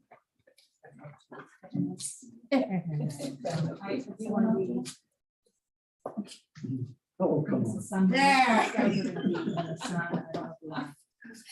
I'm concerned with, yeah. I think maybe just even with food. And there it is too. Have a little bit more water, so there's stuff back there and it's hot, so. Public comment. Josie's mic works really well, and I'm wondering, does everybody's mic work that well? Because it Yeah, would be because you have good. to talk right into it. Okay, it would Does be mine good to work turn the better? air conditioning back on maybe if everybody was committed to talking right into it. Except we can't hear you. You But guys. they go to the front. We Oh, have a okay. microphone. Okay. I think you have to start it right directly on top of I think it. so. The only thing is I have to look down and read. Time limits, generally 3 minutes per speaker, 20 minutes per subject will be imposed by the board president. The board president may rule on the appropriateness of the topic. If the topic will be more suitably addressed at a later time, the president may indicate the time and place for the debate. The board shall not prohibit public criticism of its policies, procedures, programs, services, acts, or missions as outlined in government code 54954.3. In procedures, programs, services, acts, or missions as outlined in government code 54954.3. Is that right? Okay. In addition, the board may not prohibit public criticism of district employees. Whenever a member of the public initiates specific complaints or charges against an employee, the board president shall inform the complainant that in order to protect the employee's right to adequate notice before a hearing of such complaints and charges, and also to preserve the ability of the board to legally consider the complaints or charges in any subsequent evaluation of the employee. It is the policy of the board to hear such complaints or charges in closed session unless otherwise requested by the employee pursuant to government code 54957. The board president shall also encourage the complainant to file a complaint using the appropriate district complaint procedure. A, public comment on agenda items. Members of the public may address the board regarding items on this agenda immediately prior to their being discussed by the board. Public comment on non-agenda items, including Indian policies and procedures. Public comment on individual agenda items. So I have. Eric, is that 6 or 10? Oh, I'm sorry, it's 6. 6, okay. So she has non-agenda. Non-agenda. Okay, Erica? I have two, but I just wrote the one. First, as the IPP task force chairperson, I do want to follow up because I think I dropped the ball. But hoping to do a budget overview at some point. We talked about that in our last IPP meeting. Just wanted to say it here that I want to follow up and do that. So it's on record that we can hopefully do that. Pardon me, so hope you hear me too. IPP is really hoping to have kind of a budget overview workshop or even like a public, I don't know if it turns into a special meeting, but I think it seems that there's enough interest, not even just IPP, but community-wide, that if like they really want to go in the numbers, that if we could schedule something like that early next school year, I think that would be great. And is, I think, considered basically like an IPP recommendation that was a consensus that the group had of wanting to get more acquainted with the budget, the overview, the process, understand actuals versus expenditures, and just have a better grasp of what this budget process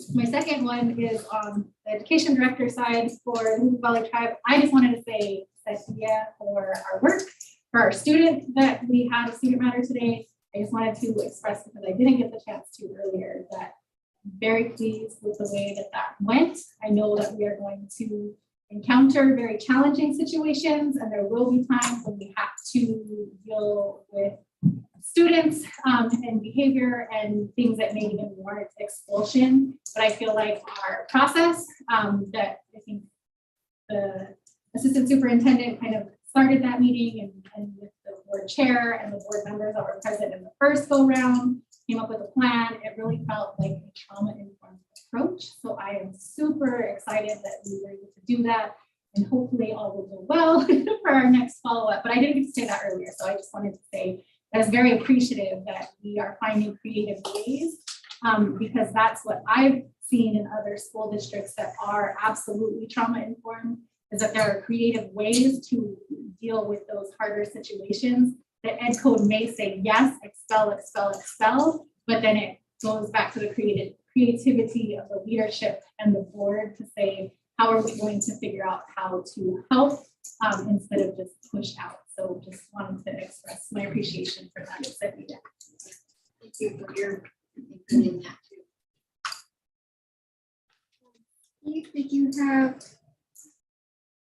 a number of topic agenda item all. So do you have something on non-agenda? I would assume that's a non-agenda going back to a previous agenda.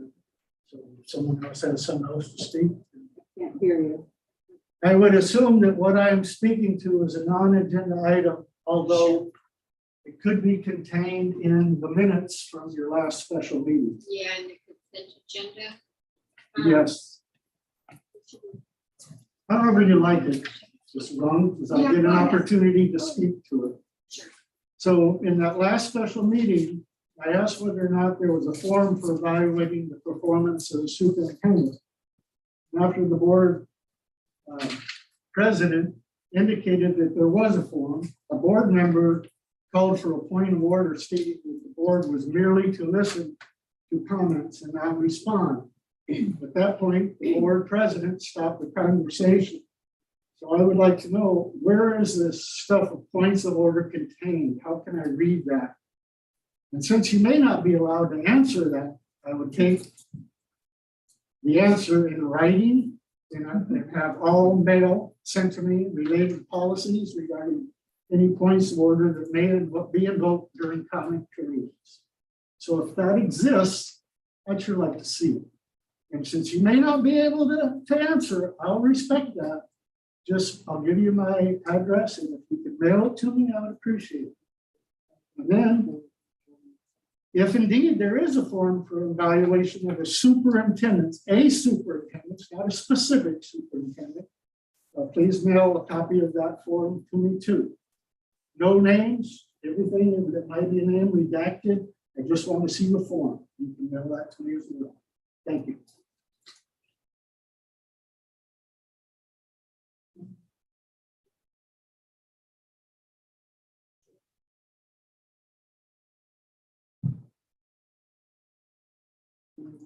Superintendent's report.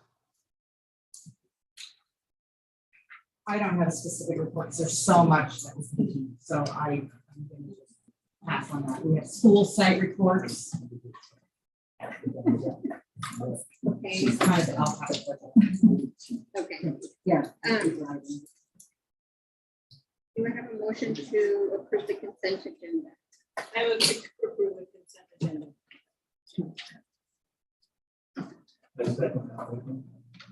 I do have one correction. And that was on the board minutes from May 10th. On page 124, 10 lines up from the bottom. The minute said we received over $90 million for technology. I would like that one word to be changed to facilities. We had that much for technology with me. I'm sorry. Sharon. I've already given the correction to Dana. I amend my motion to accept that correction. I amend my motion.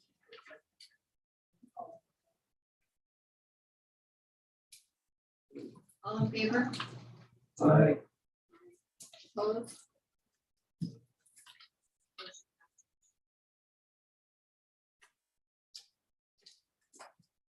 Number 9, action items.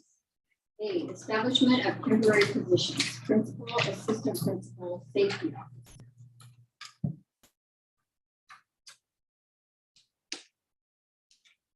So is the part for Do I have a the. motion?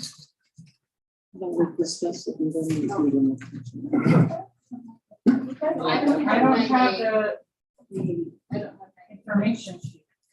There was no attachment in your board notice for this item, so I was hoping that it was In the body,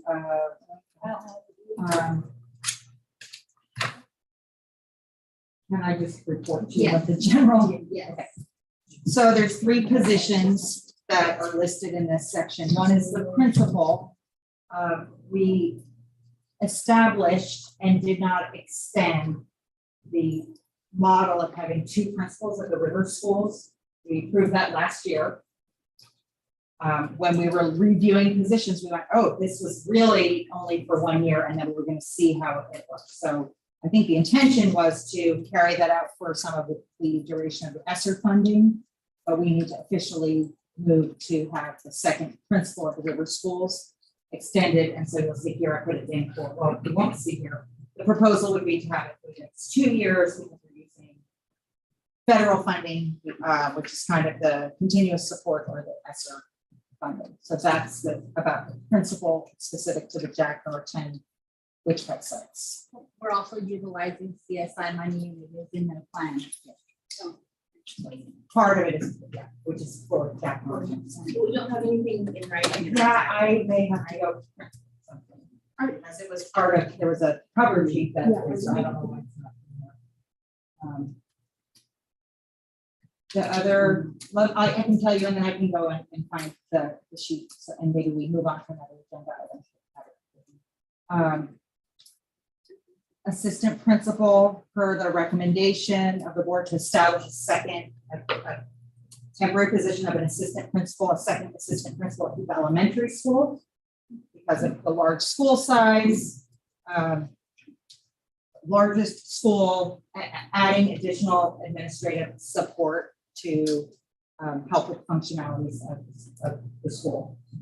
And then the second one was to add, and we authorized 1 safety officer. There was a discussion about the size of the district, the need to be proactive, the need to do training at school sites to add a second safety officer. So this is not our chief safety officer. These are people that would be make the department from a department of 1, which is our chief safety officer, to now department of 3, two people to be able to be at different school sites.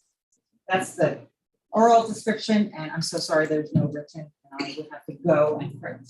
All of this would be from one-time funding. Correct. So it's 2 per safety officer positions or just 1? 2 You in said total. 3. Well, our chief, and then having 2 assistant safety officers. And we were looking at the name saying it's not assistant safety officers redundant because there's only one, there's a chief of safety. Yeah, they approved 1, so they're looking at having a second, and that's, I think, on the confidential salary schedule. I think it's like that.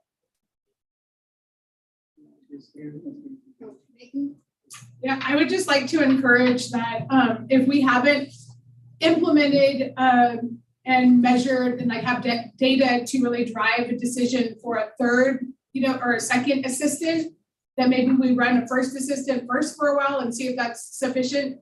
It would, the areas that I believe that may be more beneficial than another safety officer, and again, I could include, like more learning loss support.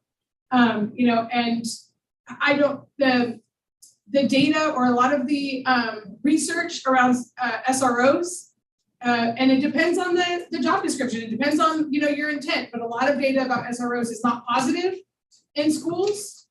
And that it usually tied to inequities and a feeling of a punitive feeling, and makes a more visible, like school to prison pipeline kind of feel. And so, if there were more people, like using that money for additional, like social worker support, might be a better use of that money.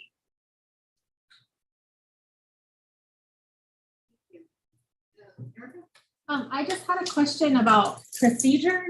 If the attachment for an action item wasn't on the agenda when it was published, are you still able to take action on it?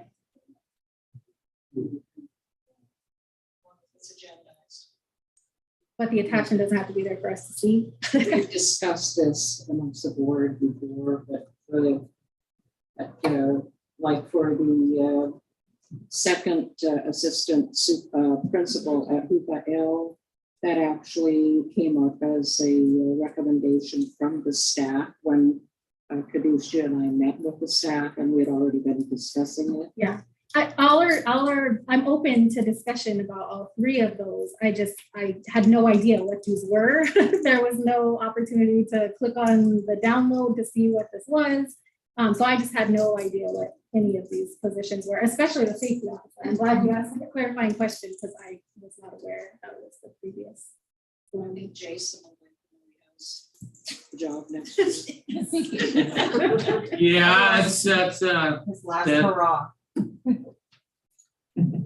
So I'm wondering when we go into. So Any other questions? I had a quick question. What does I'm gonna go ESSER into mean? the question in the back. What does ESSER mean? ESSER? Sir is It's one of the COVID funds, elementary, secondary school emergency relief. There's a 1, a 2, and a 3. The 1 is totally gone. 2 ends at the end of the next school year, and then ESSER 3 expires in the end of June 2024. Thank you for that. There's a bunch, yeah, but we should probably do a big worksheet on all of the acronym. acronyms just for the one-time funding. With the safety officers, are these proposed to be like permanent positions or temporary positions like the coaches that kind of go away with the money? Or one time is what they're. 2 years. 2 years. So it's just so they are aware that they're contracting for 2 years. The potential employees. So we haven't advertised yet, so we will advertise as that. Since we have already approved 1 safety officer, I move that we extend the principal position at Jack Morton at the River Schools, the second principal, for the 2 years, and also establish a second assistant principal at Hoopa Elementary.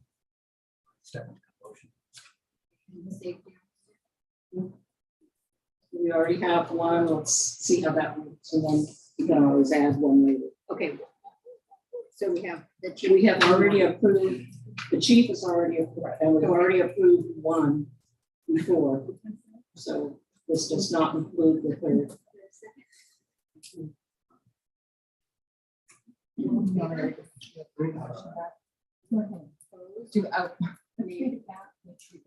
So I have a motion to extend the principal Jack Morton for 2 more years. Second River School principal. Second River School. And to add additional. safety Add, officers. no safety officer at this time. Established. Okay. And nothing on it. Okay. I was wondering if the major issue of not having a second teacher at Jack Norton has ever been thought of or addressed, as the lack of a second teacher at Jack Norton Elementary School. Right now, they only have 1 teacher, and I was just wondering if there's any way to see how much money was saved or how much burden was put on the Witchbeck School after that transition was made. I was just wondering what the outcomes of that was. Okay, so it's not, oh, you want to- No, not now, but I. Okay, Jen can follow up with. Thank you.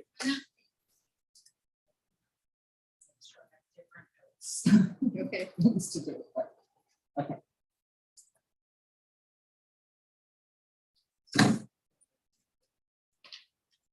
Did you vote? Yeah, we did. Okay, So, B, Witchbeck Elementary School Plan for Student Achievement. We have a motion to accept.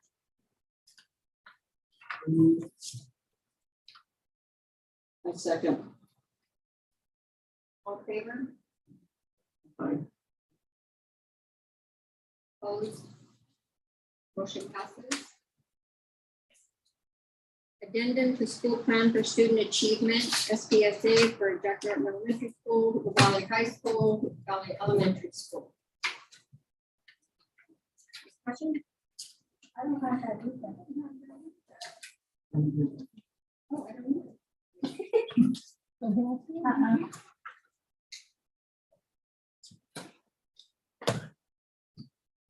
We can always add it tomorrow night. We're planning on a July meeting, so. Yeah, we're having it. Oh, yeah, just because we have videos For the today. bids. Okay. That's different. So take. Well, we will. No Okay, action. so we will table We that. don't have the document.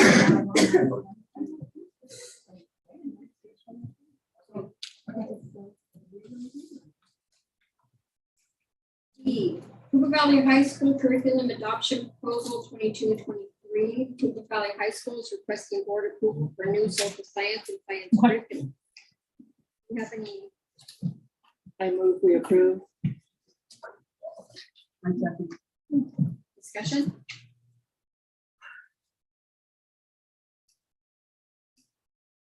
Can I just make a point? I just want to thank, I don't know if Craig's still here. I have my close-up glasses on. This is, yeah, it's, the time has come. It's definitely not perfect. There's definitely some teachers that just want the best curriculum. We know that what we are limited to with publishing, but they did take a lot of time and available, but we're really looking forward to moving some of the high school curriculum, which are out of print, moving forward with that. So thank you. Yes, that is really exciting to see this. Yes, so the summary. Thank you, Craig, for providing the summary. So, Do I have a motion? yes, We did. Laura Lee and Carrie. Okay, all in favor? Opposed? Resolution number 22-29, order of election Trinity County. Move we approve. Was that Tom? Thank you. Discussion?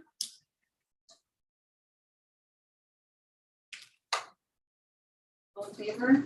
Opposed? Motion passes. Comprehensive School Safety Plan 21-22. I have some questions.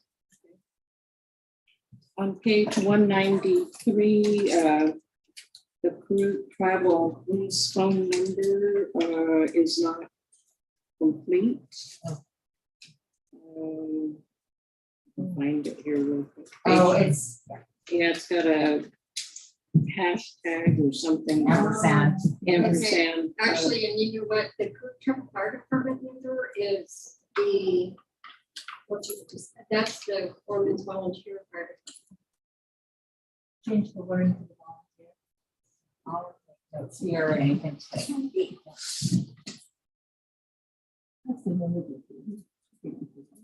Okay. Well, it's Orleans. Huh? I can't hear you. Is the tribal police supposed to be That's- 707? That's the sheriff's number. So I don't know if that's the only contact we had or if we could add in 530. That is Humboldt County, right? Yeah. Sheriff. That's the sheriff's office. So we can check that. That number, did they say that that's the contact? Or we can look into it. I probably can do it. Okay.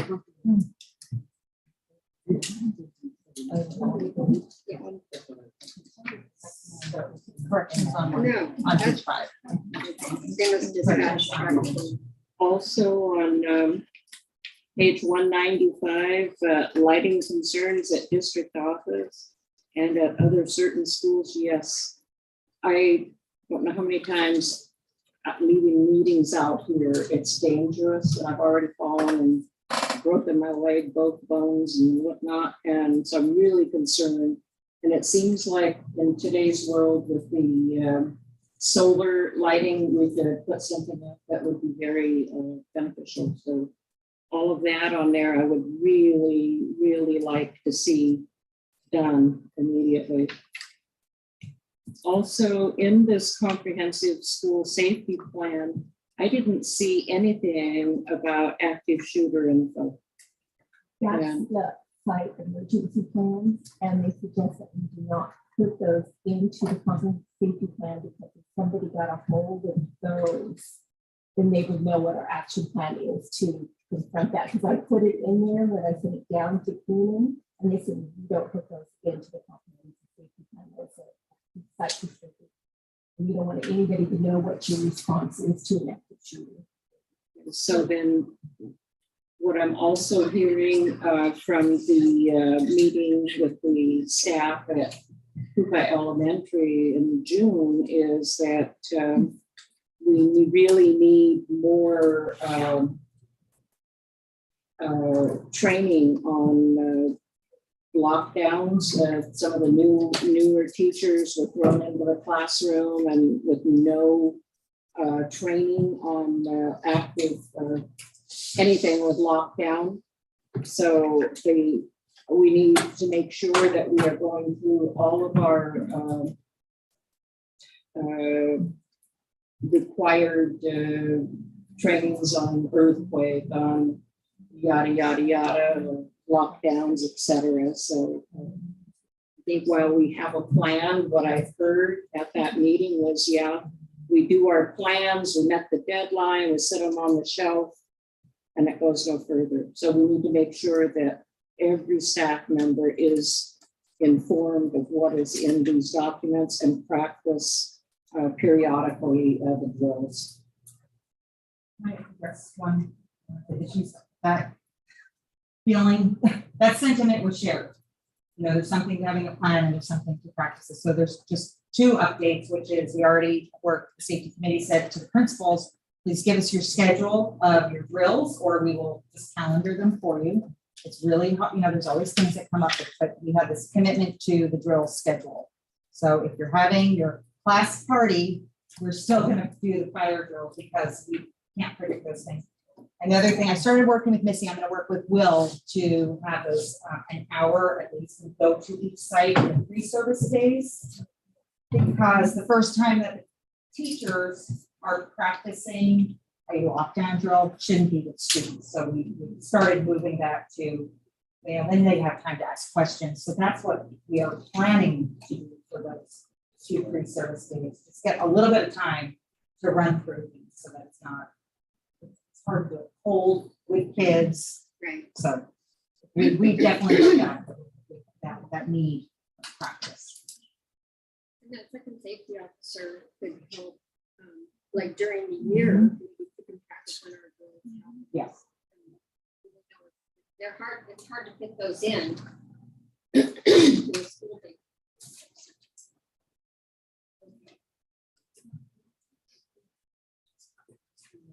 Or we made the move. I'm sorry. We have a motion to accept the comprehensive school safety plan. No. I'm gonna move. Second.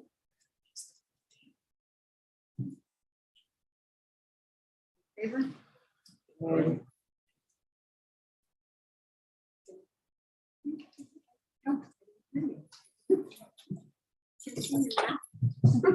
Aye. Okay. Opposed?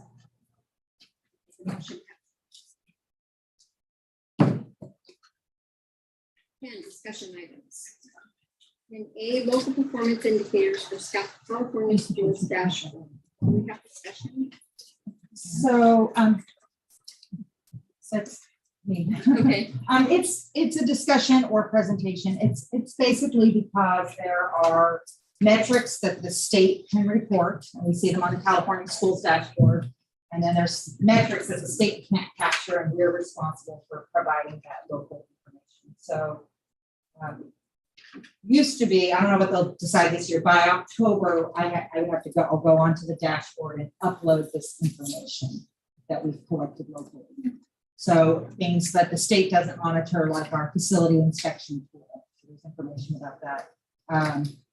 Things that the state doesn't monitor, like our application of implementing state standards. So we did a survey with our certificated staff for that.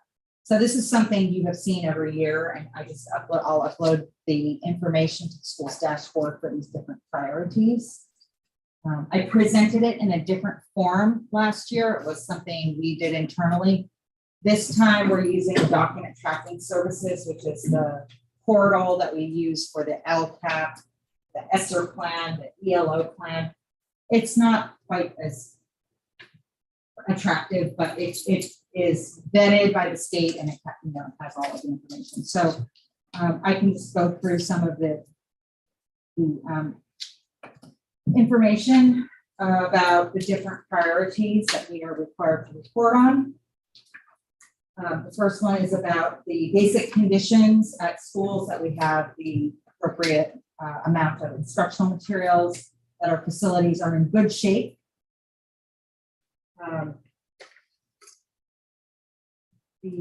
So there's a, and then the assigned teachers. So that is actually in the LCAP, the misassignments. Our misassignments have gone down. And that is through a combination of using local assignment options so that they're properly credentialed, and hopefully in the future recruiting staff who are credentialed in their area. Priority 2 is about the implementation of state standards, and it goes through the different key areas of professional development with state standards, having access to the actual materials.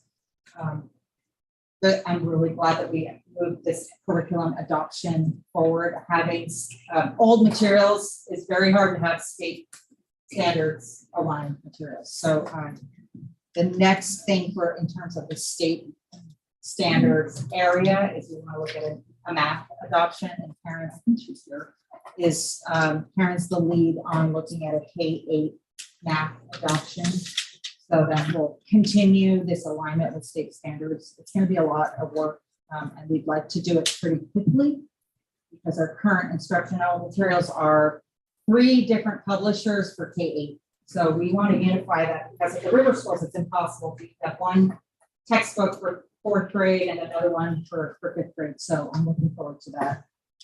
She's got, I think, about 6 people that are going to work on that. So if you look at pages are overlapping. There's an area that's a self-reflection tool.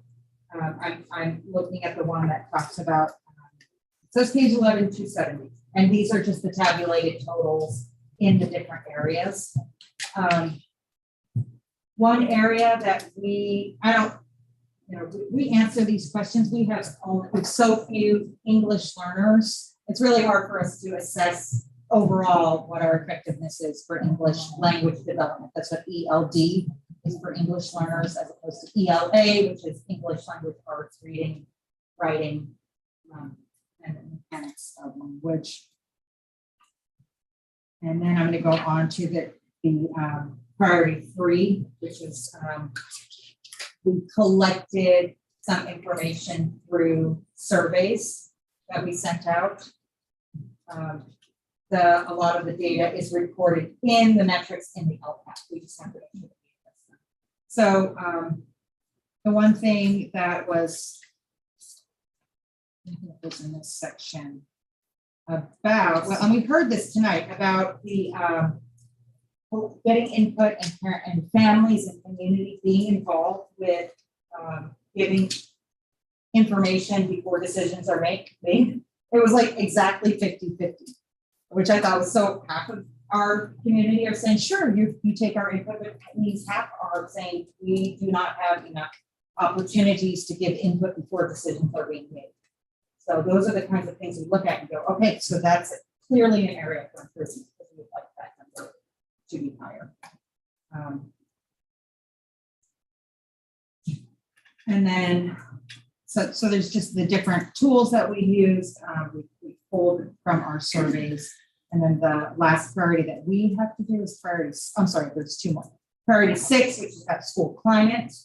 And we have local data for that. When we have the California Healthy Kids surveys kind of happening in a more timely way, we will be able to draw from that data as well.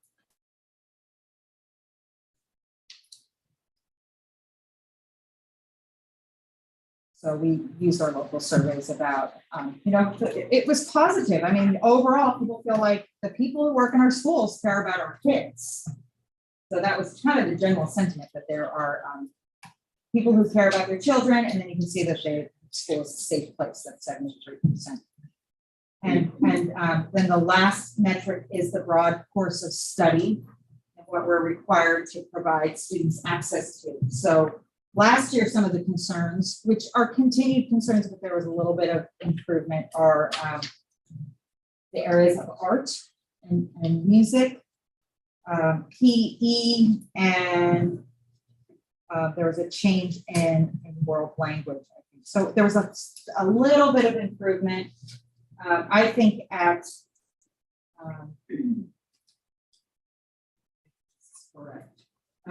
health education, PE, I think it's a matter of documenting that it's happening at the school.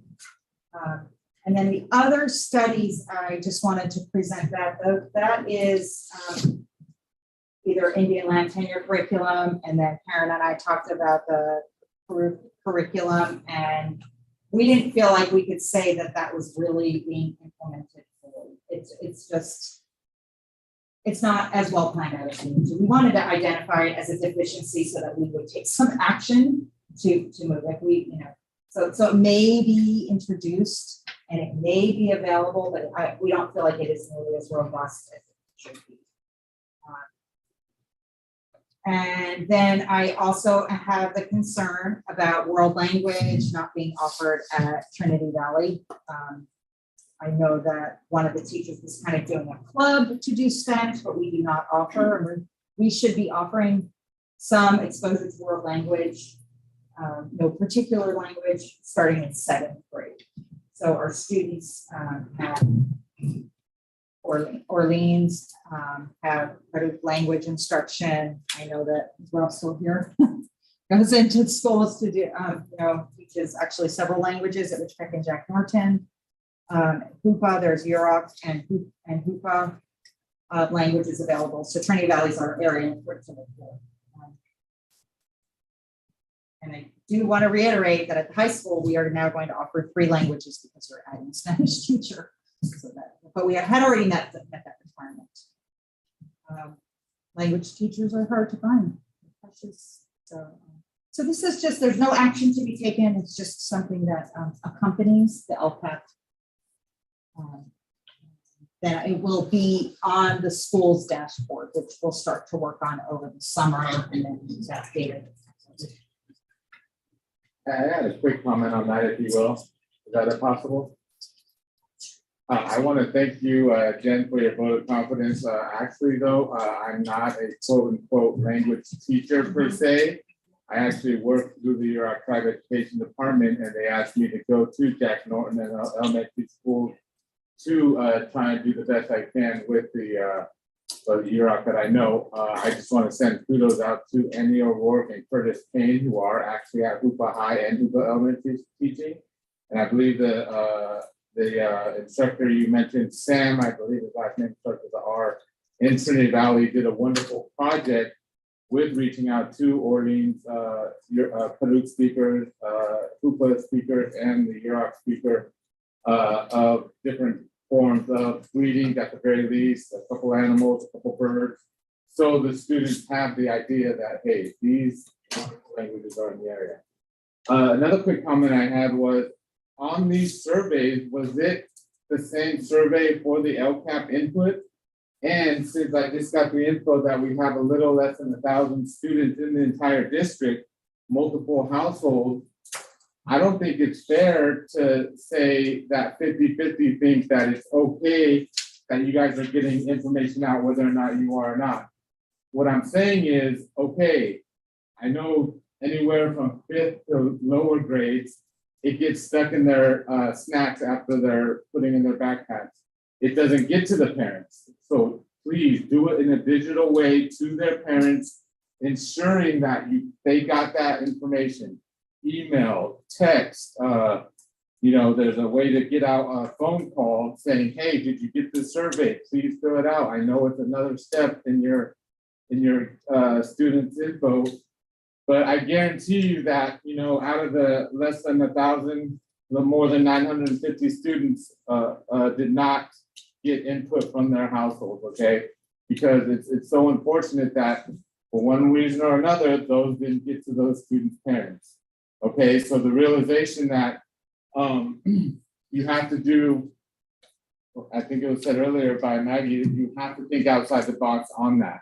So, I mean, unfortunately, it's only a fraction that say they're getting the info. Because I don't know if you have an exact number, or Miss Dana has the exact number of how many surveys were returned out of the 999 students so if you only have 30 surveys returned out of those students, then that's definitely 25, less than 2% of what the population is. I don't know, do you guys have a roundabout number of how many surveys were returned? Yeah, we can find that. If you don't mind, you have my email, Ms. Cromley gave me the financial report when I asked for it, and so I really appreciate that. So just keep that in mind. I'm not trying to be a downer, but just a realization that and I'm just gonna bring it up again, out of the 4 of the 5 LCAP meetings that I went to, only 4 participants were present. And I wish Ms. Tabucci was here because she was the facilitator of all those 4 that I went to. So she could say only 4 students out of, so Jack Norton has 16. So 4 students or 4 parents came, and one of those was the IT.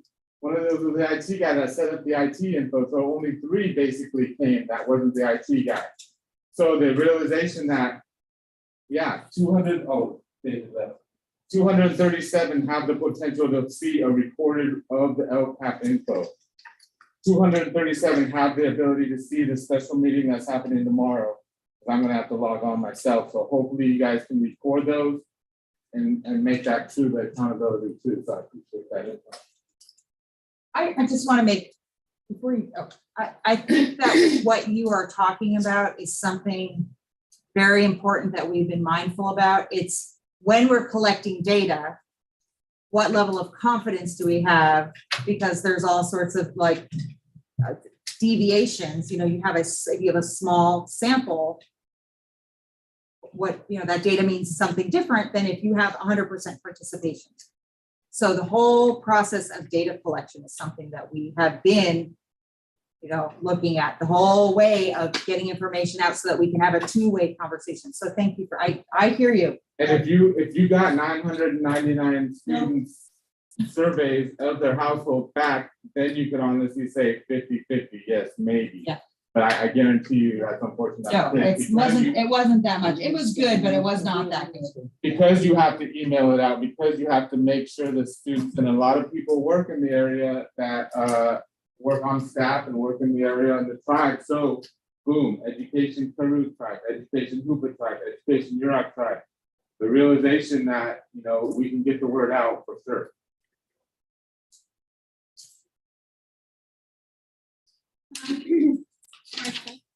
Sorry, just a quick follow-up as well. I'm really glad that Rob was able to bring that up, because that was my immediate question was, how'd you get 50%? And how many parents did you actually survey of our 1,000 students that we have in the district?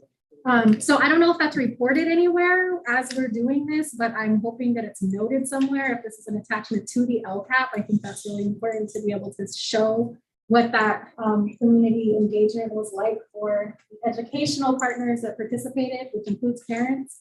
I don't know how the board feels about it, and I don't know if this is something, this is just discussion, right? So it's just an attachment.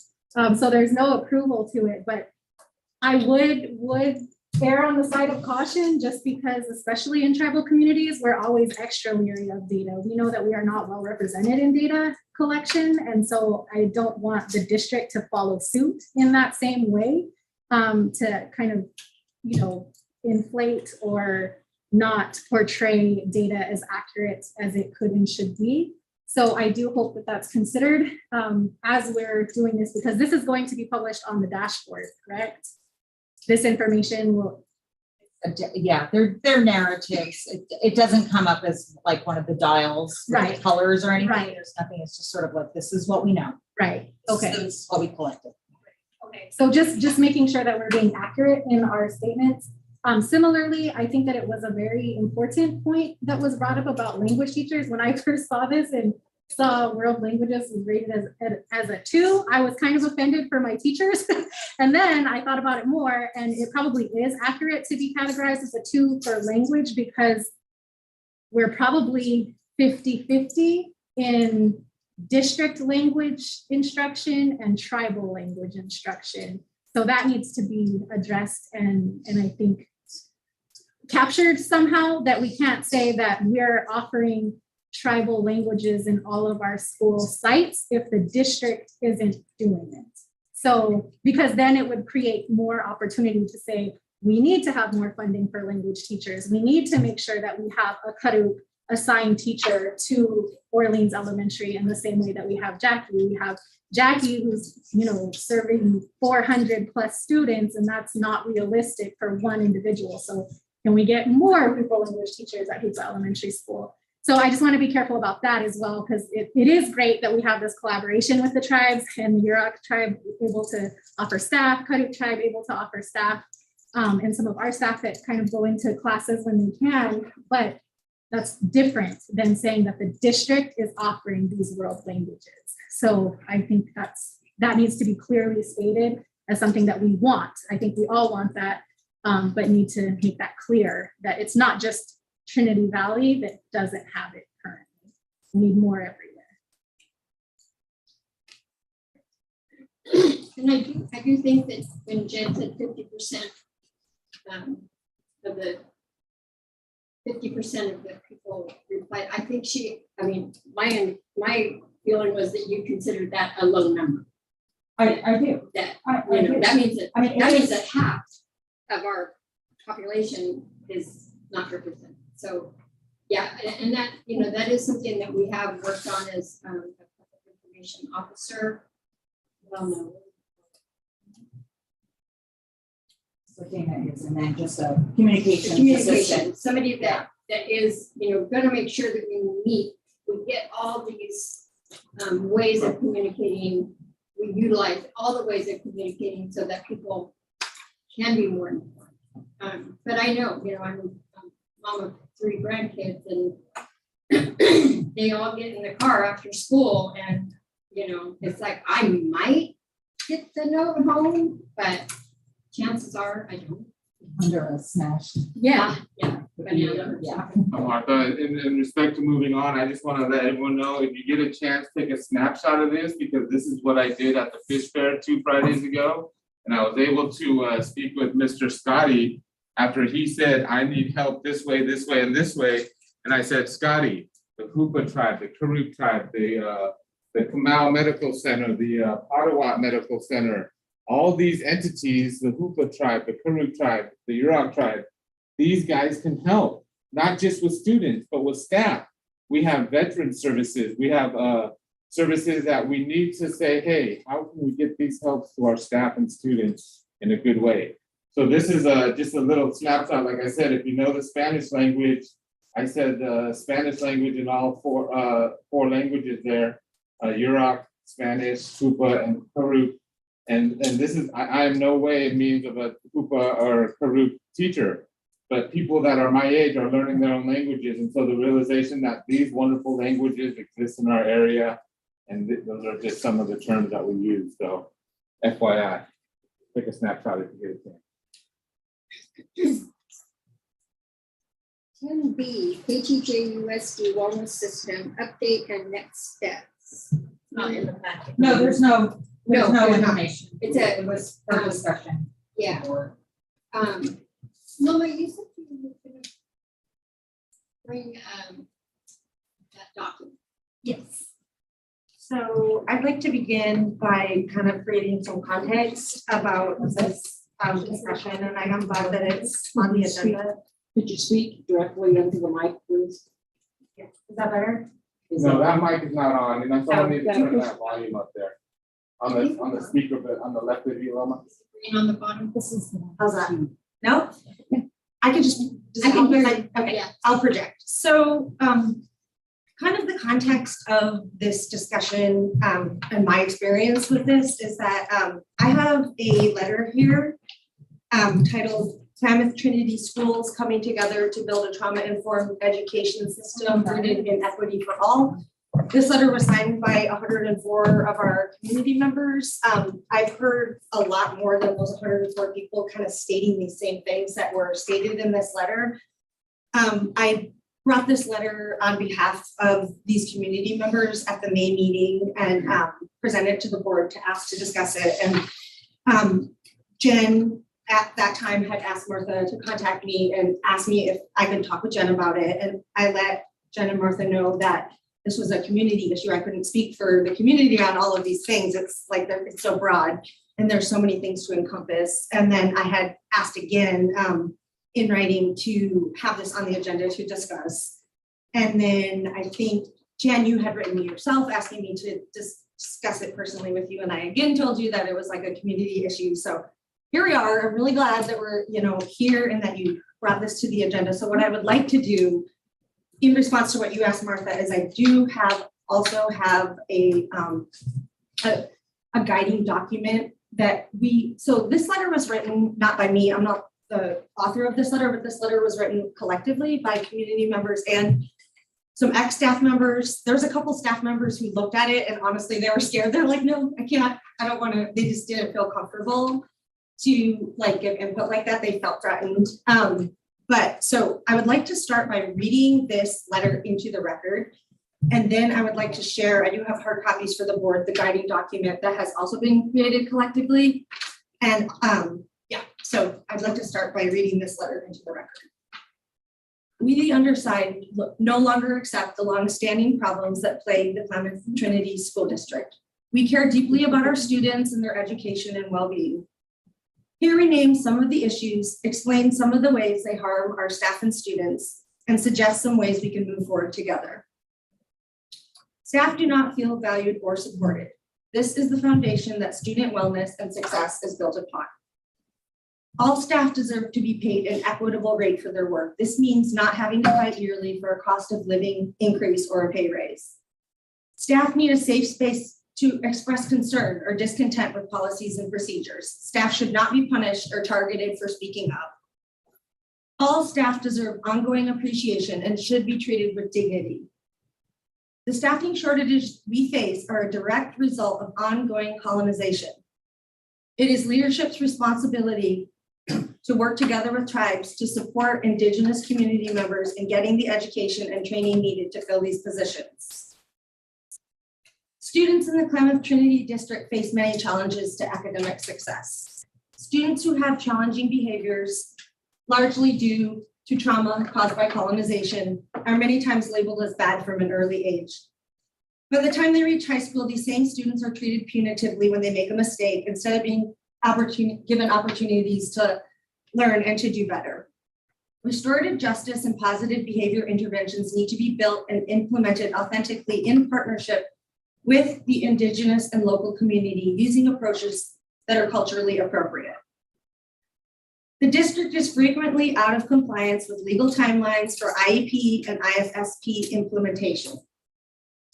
IEP students are too many times funneled into special day classes and not regularly placed in the least restrictive environment. Evaluation is often deferred because student challenges are not viewed through a trauma-informed lens. Expectations for Indigenous students are low. Their families are seen as the locus of the problem instead of as a source of strength. When an IEP is developed, the goals are many times limited in number, not meaningful or appropriately individualized, and based on inadequate evaluations, and the student expectations are mediocre. There's often a focus on behavioral compliance rather than on educational engagement and learning. Students with disabilities often exhibit behaviors that communicate distress, that they are not able to access the curriculum. Every child can learn, but only if there is adequate staffing, training, and a commitment from leadership. We ask that we create learning environments that meet student needs, not require students to adapt to inappropriate environments or face segregation from their local community. Leadership that comes from outside the river communities does not fully understand the issues faced by the communities here and the connection to ongoing colonization. A land-based Indigenous-centered education is key to student success. It is imperative that Klamath Trinity leadership understand what settler colonialism is and the impact that it has on staff, students, and families. Leadership must understand their own position in relation to ongoing colonization. Acknowledgement, a commitment to repair, and rebuilding trust through meaningful collaboration is key.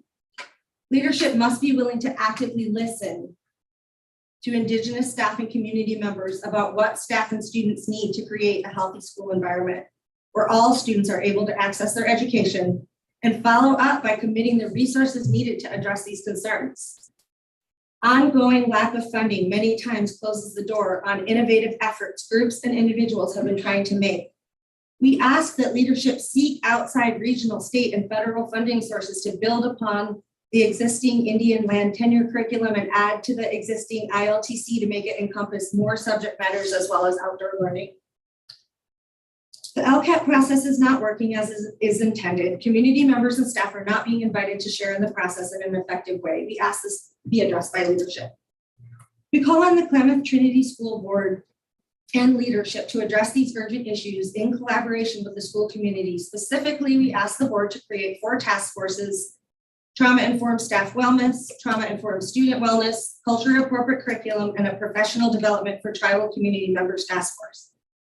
These task forces should be made up of staff, community members, students, and representatives from appropriate community groups, and have as their mandate to analyze root causes and recommend specific steps the district can take. We have created a guiding document. We ask that the district adopt these task forces findings to create and implement action plans to address concerns in all areas within 1 year's time. We believe that forwarding trauma-informed approaches and continuing to build trauma-informed systems requires centering an Indigenous land-based education with a culturally competent curriculum. With the strong Indigenous knowledge and cultural ways that exist in this place, with creative and loving leadership, and with the power and sheer force of coming together, we could build our district to be a place where staff want to work and where every student can thrive and learn. Every child is a gift to this world. Please join us. And then this guiding document here, I want to say that this is I'd like us all to look at this as like a living document, like a work in progress, because there are, this also has been edited and contributed by staff and community members. And there are folks that had more input that were able to give it in the time frame. And so I hope that we could look at this together as a living document. I'd like to share this with the board, and then maybe we could read through it together. If I've been talking too much, maybe somebody else could.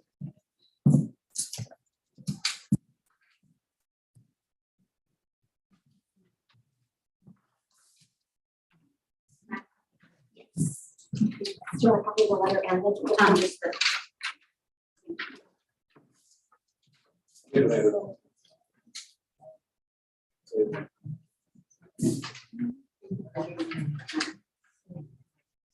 So A, the community implores the district to immediately prioritize building a trauma-informed system. This means creating a culture of wellness for both staff and students. As a starting place, we ask that surveys are sent out immediately to all staff, asking what support they need to do their jobs and thrive, as well as their preference for a trauma-informed program like the ruler approach, for one example.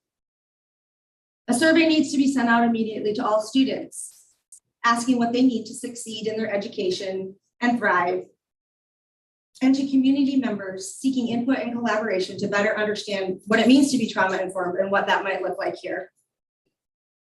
The community implores the district to use the data gathered in these surveys and respond by allocating funds and resources to promoting student and staff well-being.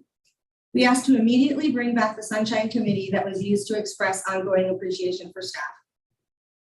The community implores the district to commit to developing a cadre of trained paraprofessionals, especially social workers, therapists,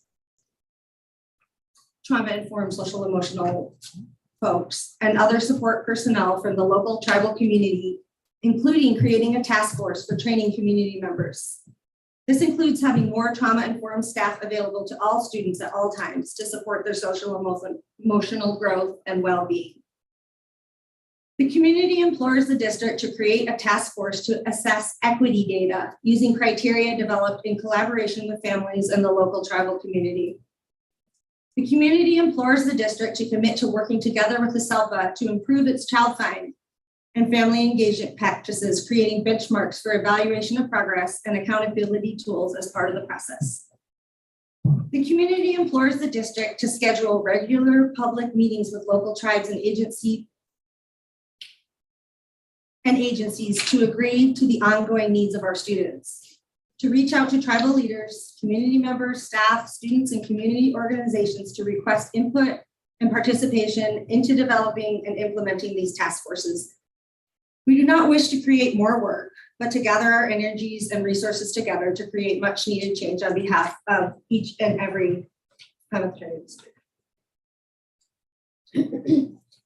So, Mama, when, let me say Laura, but I always call you.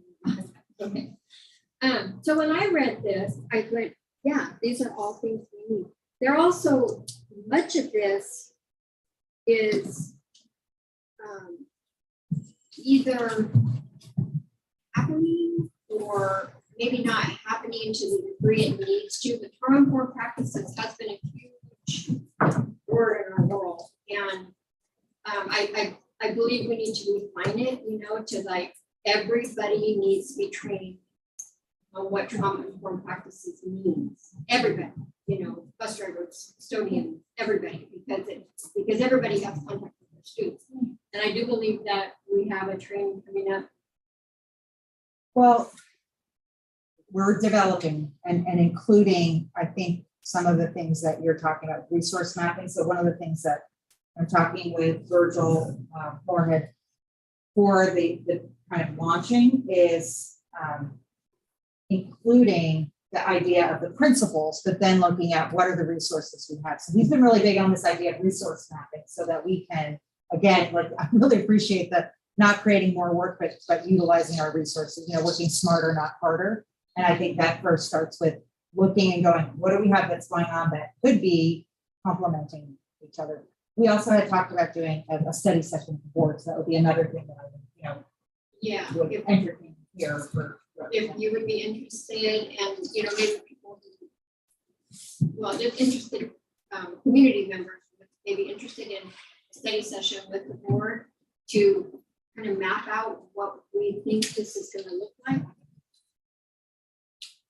Yeah, I mean, I definitely personally have energy. I mean, that's why I keep showing up for this. And I feel like I hear what you're saying, and on some level, I agree. It's like a lot of people are working on these things in a lot of different factions, and it's like, but I feel like it maybe defining what trauma informed is Right. important. And I think that, it does, from the top, it's like our superintendent, trauma informed means really hearing what community members are saying. And like, I know like myself, as a non-native educator, I feel like I feel like that's something I can offer here to this discussion. Because I am a non-native educator and I make mistakes. There's a lot of things I don't know, but I try really what I've learned, and I've been here living in this area for 26 years. And like what I've learned as a non-native educator is like, that I have to do a lot more talking than listening, or like a lot more listening than talking. And I've been taught to talk more and to like kind of recenter myself, and also to come from like a colonial, settler colonial perspective. And so like that piece around like the leadership and like understanding what settler colonialism is, like I would like to propose that like part of our study session is to like have some kind of conversations around that. And I would like to offer that. Like I do feel like my master's degree is in settler colonialism. So I studied it for 10 years, really hard, like reading everything I could from around the world, from Indigenous authors, to understand like what's like Indigenous people don't need to be told what settler colonialism is, that you guys know, but like non-native people, like it took me a while to understand it. Like I had to really study to understand what it was and how it worked, and like how I fit into it and what that means. And so I do think that's an important piece. I know it's awkward and I know it might not seem important.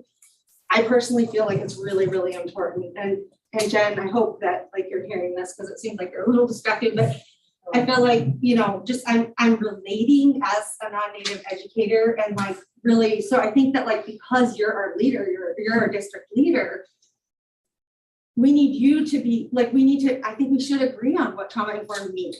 Mm-hmm. And I think that it starts with, whoever is at the top. It's really, really important that you really actually understand like what's going on, because like, I guess I'll just say, like, for those who don't understand this, because I had to learn this, but like settler colonialism is like an ongoing system. Like colonization didn't like happen and it's over. It's ongoing. So like there's an ongoing system that's trying to like destroy Indigenous culture and lifeways, and like it's based in land. So like colonialism, right, in Africa, it's about labor, right? It's a colonialism based on labor.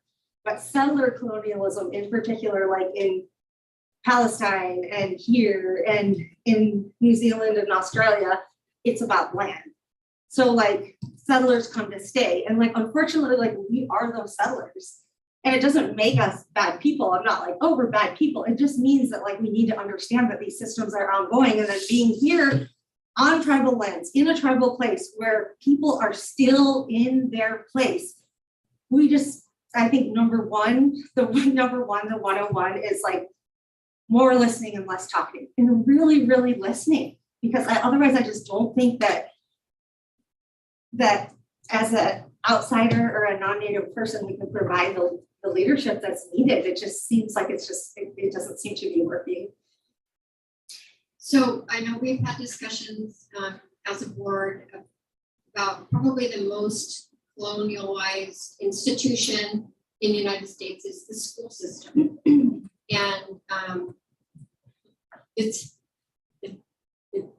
we've kind of, Elie and I've had these discussions, so what does a decolonized school system look like? And we haven't figured it out. That's a good question. I think that relates to the trauma informed, right? I think they might be related, So it behooves us to sit down and I think kind of identify what we have in place, what we need to work on, and who it's going to affect. We have a lot of tribal support when it comes to training. I think Erica, you had a trauma-informed training, it was an online training. Was that you that put that? We've done many Yeah. over the years. So that's available to people, you know, if people are interested in that trauma-informed training, you know, what it is, what it looks like. It's not any specific thing. It's a. Yeah, there's a lot, I hear you. I've done so many over the last few years, which is amazing. I would like to recommend the ripple effect. I know we talked about this before. Some of the folks here have attended the ripple effect, but I think from my perspective, because I have done a lot of different trauma-informed trainings, that's the one that was like, looked at the systems at first, like from a systemic level, and then like kind of brought it in. And she talks about trauma-informed systems, and she really helped me understand better, like, what does that mean? And so I would like to recommend that. And I don't know if teachers might have a better idea for like, if we were all gonna try to, you know, have some kind of comprehensive trauma training for the district, that would be the one I would recommend. But and I get it, like I hear it, this is like a lot, right? And I see all this, like we have all these committees that we're trying to, you know, run anyway and make all this work and everything. It's like, but I hope that you all take seriously like this. And like you said, Martha, I agree. We have a lot of tribal leaders who really care. And obviously they're like some of the busiest people in the world. But I feel like, I don't know, the only analogy I can think of is like when we have a problem, and like a child with a behavior problem, for example, and like we put together a team and everyone on the team gives a little bit of energy, it goes a long way. So that's why I'm trying to look at this, like if we had a lot of folks putting a little bit of energy together, like could it possibly not just be more work for everybody, but could it actually start to make more changes? Right, and that's why I kind of would like to meet with Jen and the wellness system coordinator, because I think that Jen has some really good ideas about pulling resources together. Yeah. And not just for the students, but also for the staffs. Yeah. For the community. And because I think we have a lot started. We just haven't got to the point of implementation yet. So, but I do believe that, but we also, you know, we need the community to say, okay, well, that's not what I had in mind. I was thinking about this. Yeah. Maybe. Yeah, well, potentially, like, maybe there could be like a group of folks that could sit down and do that together with Jen and you. So I honestly don't think that trauma-informed practices is a destination, it's a journey. It has to be centered in every time that we get together with staff. You know, we organizationally, we have a mission and vision, but we do not center it at all. And I'm not certain if we're connected to it.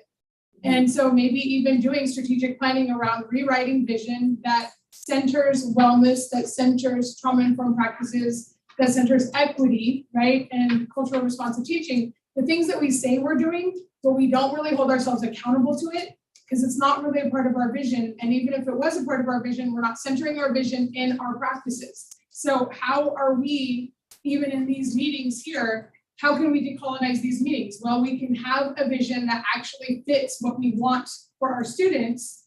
And, you know, instead of one that we just keep carrying forward that might have been developed a long time ago. And then our checklist, where's our evidence that we're actually following this vision? You know, and if we have a checklist or accountability, if we have a rubric for the meeting, you know, what today at the end as a consensus, what did we do today to discuss trauma-informed practices? What did we do today to center equity? What did we do today to center culturally responsive teaching? You know, and then we can, oh, well, there was this, we talked about this, we talked about that. Then we're developing that evidence, but it needs to be in every staff meeting, in every professional development. These things need to be integrated. I'd like to report on what Kadusha and I have started at Kuba Elementary School. We had a meeting over there June, what was it, 9 or somewhere along in there with all the staff of Kuba L with the agenda of what do we need to do to prioritize wellness at Kuba L. We had Virgil Moorhead Jr. there from Two Feathers, We also had Abby Avenatti, the chief judge of the Yurok tribe, join us. We had all staff, well, we had about 48 staff there from Hupa and we had a process where they could give suggestions on what needs to happen at Hupa to prioritize wellness. It was, I have collected all of the anonymous comments. There was a lot of positive comments on what we need to do, what is what needs to happen at Hupa. It was Abby came and she had already identified resources that she could funnel through Two Rivers to help with a lot of the processes here. For instance, one of my things was help us decolonize the Brown Act.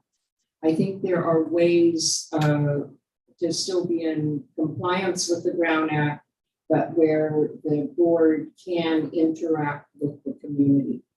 It is frustrating to sit at our level and not be able to hear what is going on until the volcano top blows off, and then we're supposed to be unbiased and make a decision. By that time, it's too late. So Abby has a model national program at the Yurok Tribal Court of how she has unified their families and how the process can work if we want it here. So, Khadija, you want to jump in on that? Well, in listening to you speak, I want to say, first I want to thank you for being an advocate for trauma-informed care. I think that that's it's honorable and it's important. I think the first thing that we have to do in education is to acknowledge that the school system, the way of educating our students, was a tool for assimilation. It was the tool for assimilation, to separate children from families, to teach a generation of our people to move away and devalue where we come from. So as we sit in this room, it's important to understand that this was the tool to do that. So decolonizing that tool is difficult. And as I sit here and look at the things that we do and decisions that we make, every decision that comes before me, I have to say to myself, how is this affecting my people? How is it affecting my people and their children? So I think that when we talk about trauma-informed, you're right, it does have to come from the top. So what we're attempting to do at Hupa Elementary is to create a safe space for education and a commitment to delivering a culturally appropriate education. And that doesn't mean curriculum. And I think that's where we as a unit here, we get lost in thinking that as long as we're teaching those things that are culturally relevant and we're teaching them in a way that is culturally relevant, we're doing our job. And that's not the case.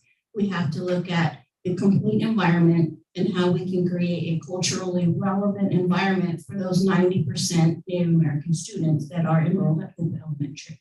So that's our attempt, because if our teachers are not well, if the adults who we are putting in the classroom who are responsible for delivering that education are not well, then our students are not going to be able to benefit from a healthy environment.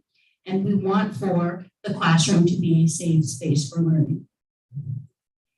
When we say a safe space, we mean physically safe, but we also mean religiously safe, culturally safe, all of those things.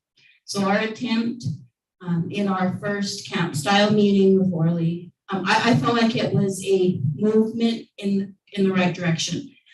We had Judge Abby with us, and she was able to help guide the discussion. She was also going to help fund the project, and I think that that's, somebody talked about linking our goals and objectives with funds, and she's willing to help us do that. So I hope that you will allow for us to make this attempt. You will allow for us to try to do this in a good way, to see if we can have success. And if we can have success and we can see growth, it's something that we can emulate through the district. And I guess that's what I have to say about that. It's not like Forrest Gump, I'm sorry. Thanks, Forrest. There will be follow-up for these meetings. We haven't scheduled the next meeting yet since it's summertime. But one of the things that really hit me is that if we want our school district to be trauma informed, we need to do the practices. And I'm hearing in numerous ways of how instead of doing that, we are modeling for our students, we are modeling for our community how a dysfunctional family works. And, with signs up and down the road, with our actions, with what we say, and we think, we did it over here and did it over here.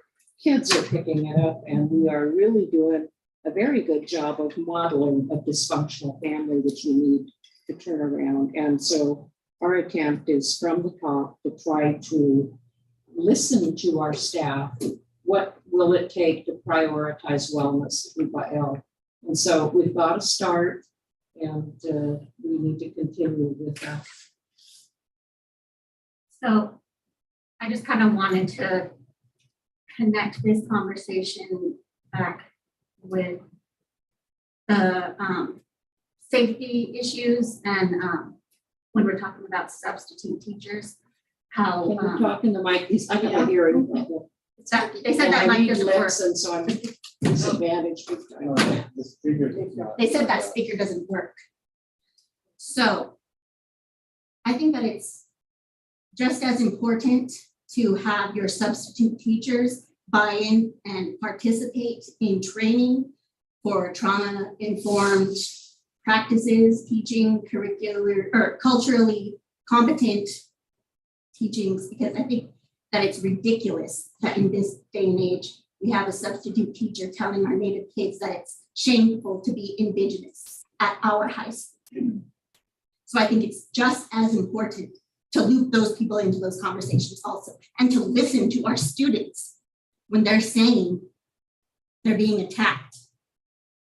Their culture is being attacked. We're aware of that. Well, I just wanted it on the record again. I had a quick comment. I hadn't heard the information that Loma mentioned in her letter there, but I had just one quick thought about it. When those people who have the best intentions who are not Native, because perusing the LCAP, I think it is, how many pages? A lot of pages. The digital copy of it that we got, 83 to 85%, I believe, are Native students at our district. How many percentage is staff and teachers? Because we have to take care of those. We have to nurture those. We have to make sure that they do stay. So maybe give them an additional bonus as being a Native teacher to what the other teachers get, because they are so needed. They are so appreciated. And so the realization that what Loma said in her letter, I could obviously, and with, total honesty, know that people that are not Native with the best intentions are not going to follow this idea of we did something wrong in the past. We didn't do it, but our people, non-Native people, did something wrong in the past, because when they admit that, when that is admitted, then guess what? How bad is that, for them? How bad is it to them, on them, if they said they messed up in the past or did wrong in the past? So getting over that barrier, getting over that idea that, hey, it's an awkward conversation, it's gonna happen, but it has to happen. And like I said, we have to, do we know the percentage of Native staff and teachers on the Climate Trinity Joint Unified School District payroll? I did Rough? a report last year, so I think that's another thing that it's. And hopefully we didn't pulled, lose, yeah. hopefully that we didn't lose any. If anything, I hope we gained more. And I'm looking forward to that report next time saying, you know, we have a lot of percentage of staff and teachers on the payroll. So good luck with the idea that if you're saying somebody's doing something wrong or had done something wrong as a people in the past, that opens another can of worms of, hey, what else did they do wrong? How else did they wrong us? How else has this school system, you know, tried to break us down, but didn't successfully, because we have our ceremonies still, we have our wonderful languages, and we have the ability to, you know, make sure and make our people better as we go. So. There you go. Robert, thank you for being brave and saying that. I would like to, I want to add to that, just because like I was saying, I did study settler colonialism, but like in particular, I wrote my thesis on settler colonialism and white responsibility, because like I wanted to study white people, just because historically, we all know like about anthropology, and it's like, I was like, I need to like look at myself, and like what Robert was saying, I feel like it's like understanding that settler colonialism is ongoing for white people, that speaking to the white people in the room, if I may, like all that I need to understand that I am that settler. So like I'm actually, without intending to, like obviously like I mean well, and I really care and I want to do well, but like I'm occupying the land. I'm occupying the land here. And I know that, and I have to carry that. Like I have to be able to at least, I mean, that's like the very least thing I could do is like carry that and know that like I am an uninvited guest. And so maybe I can try to figure out how to be the best uninvited guest possible. I don't know, it's not saying much, but I think that, I think it's important to come in that way if we want to truly contribute to the health and well-being of the communities here and the creating of these trauma-informed and decolonized systems that are needed. And I will argue till my death that it's on all of our behalf, not just on the behalf of the indigenous people, but on behalf of everybody and all life, every creature.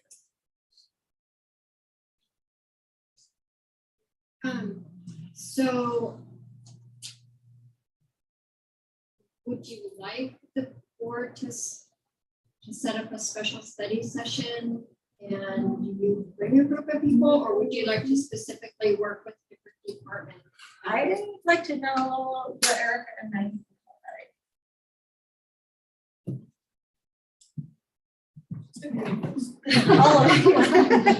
But you work here, so. I don't know if it would be good or not. I think that, so I did sign the letter. I assisted in drafts of the letter. And in terms of the trauma-informed movement and the work that we've been doing for, it's crazy, but 6 years at this point, of trying to bring some of these practices into our classrooms. And you're right, there are things happening. I celebrated a success today. Like that felt like one of those moments of like, this is it in action. This is a way where we can come together. We can be creative, we can find ways to push back on what Ed Code tells us we have to do, and that's it, that there's actually gray area, and that we can try to do it in the best benefit of the community, of the family, of the child, and hopefully the staff as well, and have a restorative practice. So I do think that it is a journey. I'm glad that Maggie said that, and that it's not going to be like, I don't know that there's going to be a moment where it's like, check, we did it, we're trauma informed. As much as it's going to be this ongoing adjusting, readjusting. I didn't know that was the way that the Hoop Elementary School meeting happened, but I'm excited to hear what happens next, and want to participate at some point, maybe if I can, as a fly on the wall, just to kind of see what that dynamic is like.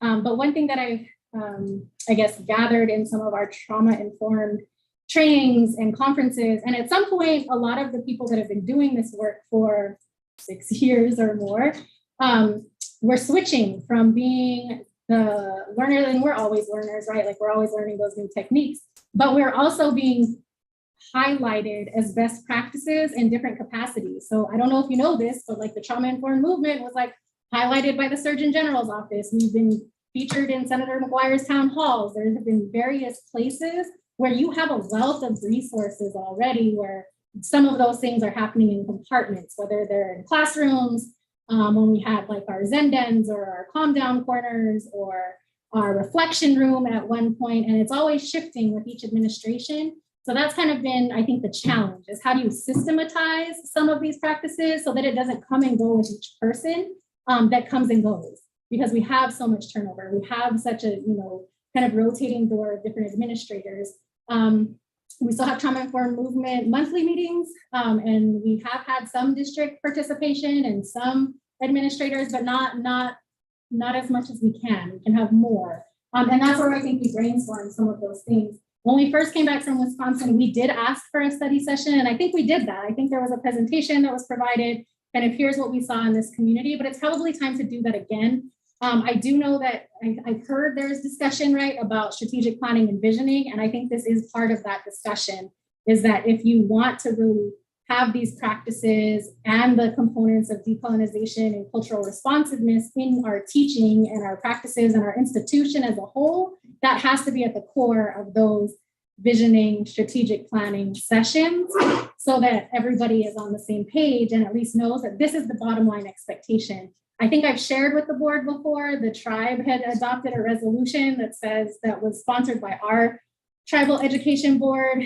endorsing the effectiveness of trauma-informed and culturally responsive educational services and programming, I think is what the title is. But that was a few years ago, and we shared that with the board and we shared that with the district, and hoping to recognize that at least here in Hoopa, that's our expectation. And of course, there's work now of like, what does that actually look like? What does the implementation look like?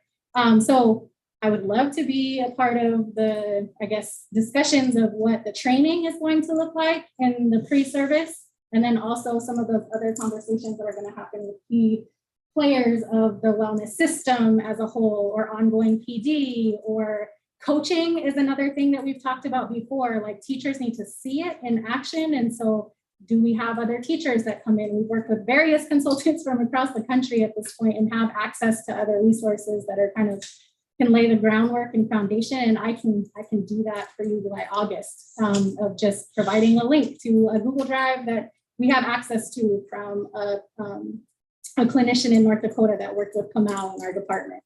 So there's options, and I think we're just waiting for the moment. And I think we also just don't know what the moment is supposed to be. So I think that's part of why this letter was written, was to start the conversation to say, we all know that we want it. We say it all the time, trauma informed, but what's the next step? How do we make it stick, I guess, and get everybody on the same page? So I've been like all of our discussion, even amongst the board and the public, to be trauma informed, for all of our discussions to look like that. How can we help? What can we do? What can I do? What are we doing? What have we done wrong? I just think that if we come at things with the trauma-informed approach everywhere, that eventually it's going to begin to work. Exactly, and that's organizations, and there's examples of that I'm still looking into and researching, right? Because the flip of that, right? You're either trauma-informed and responsive, or you're traumatizing, right? So like, what are the actions that we're doing that are traumatizing? And then I'm glad that we talked about the elementary school and their camp style meeting, and the fact that it was coming from the top down, and also having conversations and dialogue and opportunity to hear from staff directly. My favorite go-to training line for our staff is like, a dysregulated adult cannot regulate a dysregulated child ever, right? Like, it's not going to work. Same for adults and adults, not going to work. So how do we make sure that from all areas, just like we need everyone to have the training, bus drivers, cooks, aides, everybody have the training. It's also just those same interactions on the staff side as well. So study session meetings, I'm for it. Just waiting for the invitation, I guess. I just wanted to say that I would love to be part of this trauma-informed training, and I think for what a lot of people on the board. But we're going to have a major turnover of boards coming up in December. We can't hear you here. There's going to be like 2 of us left.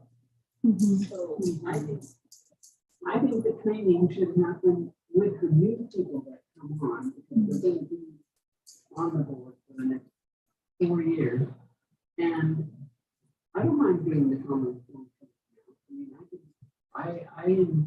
I would like to absorb all the information I can about being trauma informed, just for my own life. But I really do think that when we have a major change, we should do it within the whole that one. That's a great point. I think the beautiful thing too is that then we can actually heal together, because like I've experienced a bit of trauma in my life, like I have PTSD, I discovered at some point along the way, and like studying trauma-informed practices with preschoolers and then trying to implement them has helped me to heal at the same time as the children are healing. So I think it's like a really beautiful potential for everybody, because I think we'll all be, as we learn these skills, like what Erica was saying, and I know I've talked with Maggie about this before too, it's like we have to, like we could, and also like just knowing that we catch ourselves, right? Like we're gonna flip our lives. Like, I don't know if you've seen that brain, you know, like that we're, you know, when we're in the downstairs of our brain, we're dysregulated, and then we tell little kids, you know, about their amygdala being activated, and that, you know, the upstairs of your brain is where your executive functioning happens and where you can make decisions and, you know, be calm and everything. And when your lid flips, you can't. But like knowing that nobody's made it to that place, like we all kind of get there. Sometimes we start to flip our lid, we can catch ourselves, we learn these skills, and we kind of like can learn them together. So I feel like it's promising and hopeful for everybody.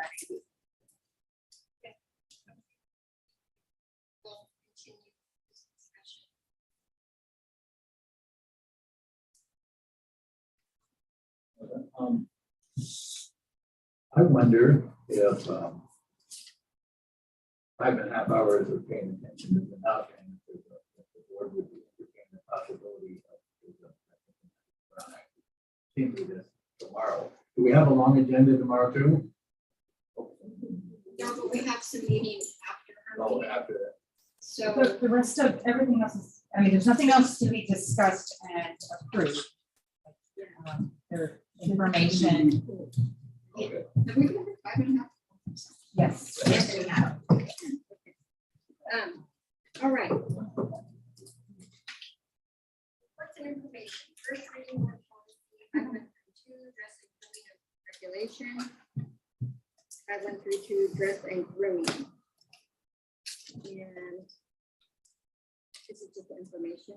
Yeah. So I have a comment Important that for this. everybody, reviews it. So I have a comment for this. You say that it's the first reading of the policy, but it's dated the 96-19. So what is it that you're giving me? And then it's duplicated. I kept looking out there. Yeah, it says originally adopted 10/1/96 across the top, and it says adopted. So that's the CSBA model policy. Okay, and so it says first reading of board policy. So if it's the first reading, is this what you're asking us to look at and consider? So, yeah, Which we, we're supposed to go through and update them every year. So is this an update? Because across the top it says adopted. It's exactly what it is, when it was adopted. Yeah, and then revise. Yeah, to revise. 2019. right? Okay. Yes, please do. So it's a sample policy that CSBA adopted, sends out to districts. And when we met as an ad hoc policy council, we looked at all of these things that have been updated. So if you, there's 4 pieces of paper. The first one's CSBA's, which is, you know, where a lot of the model policies come off of. The first 2 pages are CSBA, and then the next one is our current one, just so we have comparison. So you can see that our 5132 on the top right says Climate Change Unified School District. That's what we currently have. So it would be the first reading of this California School Boards Association to read, and then these are just attached. So as a- why is it a first reading if it's already been adopted? It's not been adopted by our school district. It's been adopted by the California School Board. It's a sample for us to look at. I think what you're asking, the page 3 was adopted by our district in 2005. That's what. And so anytime we update any of our policies, we have to have a first reading. And then we come back for a second reading, which people come in with their edits, etc. So we don't take action now, but this is what we have. So at the next meeting, when it comes up, then any changes is where we vote that include or whatever. Okay, and to go along with that, we have the first reading of the dress code philosophies that was By the Europe tribe. by the Europe tribe. It was given to us by the Europe tribe, so we can Adopt that as adopt part of it. that. So I guess my concern is I'm not understanding why we're calling this a dress code policy and then this is a board policy, but it's not a board policy. It's a Yes, it state is. board. Yes, it is. The page 3, the first 2 pages. If you look up at the top, it's CSBA sample.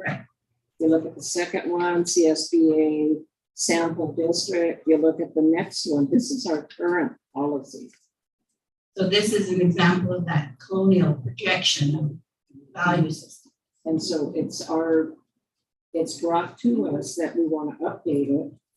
And so the updates will come at the next meeting and then be adopted. Okay, so we're making the updates on this policy or on this policy?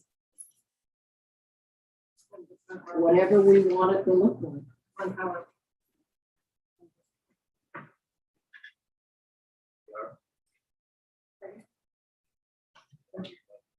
And we, the subcommittee is recommending that we include some information that a recommendation from the Europe tribe. So we will change this a little bit pursuant to their recommendation. So get your edit pen out. She's already-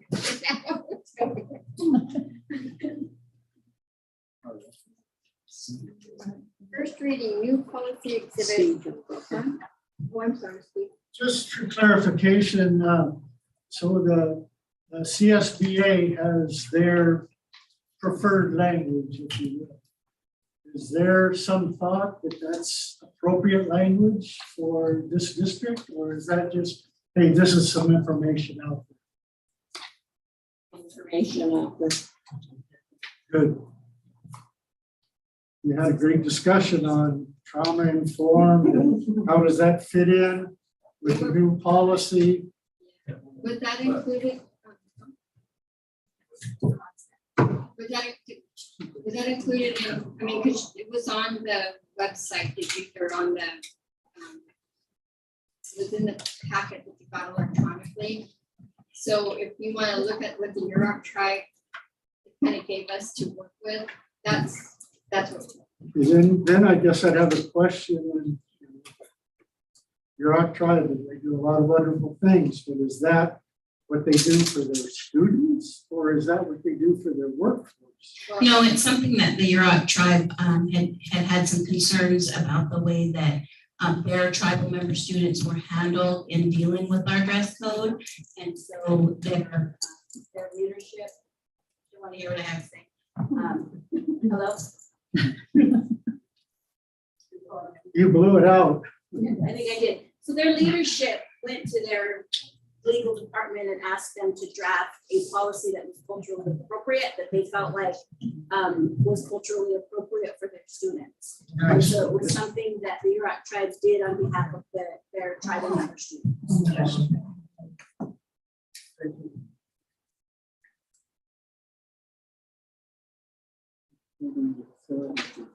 Okay, good.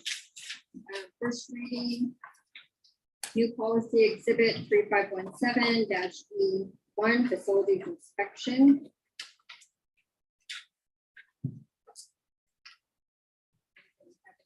questions or comments?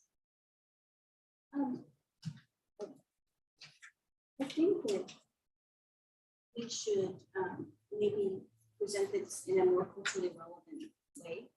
I'm not sure how that would be done, but I think that it can be done in a more encompassing way, even just with the terminology.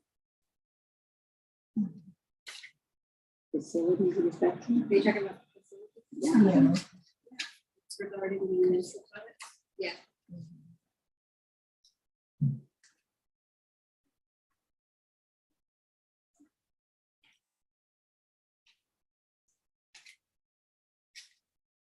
Definitely the posting and notice could be done.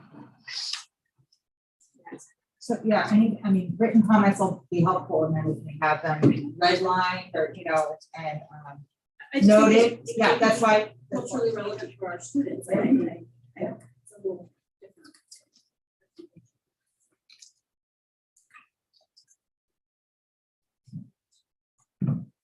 different.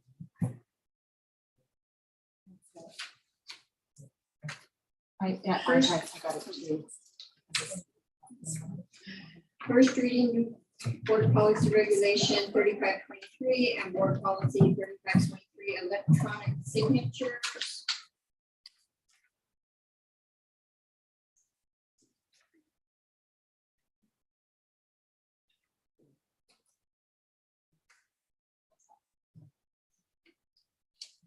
And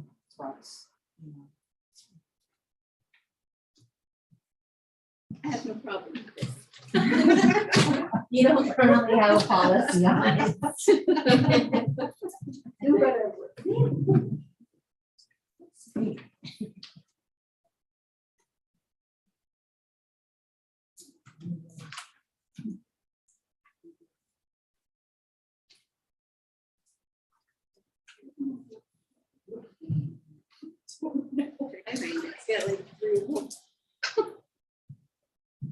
Foster McKinney Eventual Budget Proposal 22-23 approved proposed Foster McKinney Eventual Budget for the 22-23 school year. In fact, I don't So- believe we are approving. Yeah, I made a mistake by not removing that. We wanted to have this information for the block grant that we get to make too. Predictions. Okay, I actually did have a question about that. But Craig, this is your document. So every year, is there $10,000 spent on training? No, we've only actually attended training once this last year.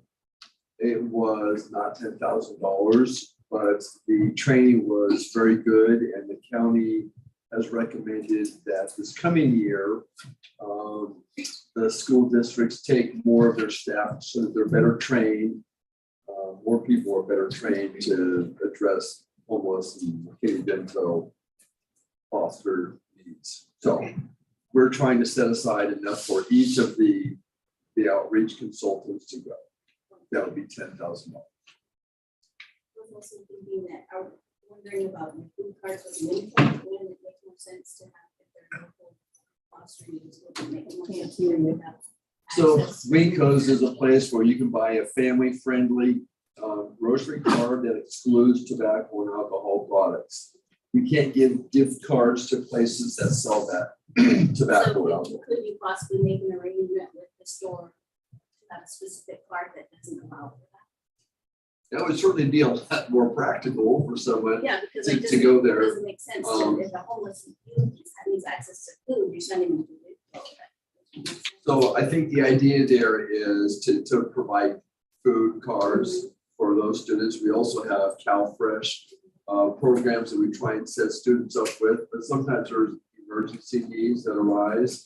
And yes, going to Winco is not a very practical thing. However, we do have a couple of outreach consultants who have gone out and purchased items. So this would be setting aside money for a place that would meet the guidelines for providing, even when we buy a gas card, we have to make sure it's for renter rather than Chevron, because Chevron has alcohol products. It seems like you can make arrangements for them to to give you a card that is specific for your program. I'll certainly check into that, yeah. It doesn't make much sense to give them a card. You say that you're giving away X amount of cards, but if they're not using the cards. I have a problem with the window, because if you're homeless, how are you going, the travel, the going out there? And I also have a problem with the $10,000 being the highest percentage when the money should be going, more of it going to the kids. I mean, out of $24,000, $10,000 is going to training.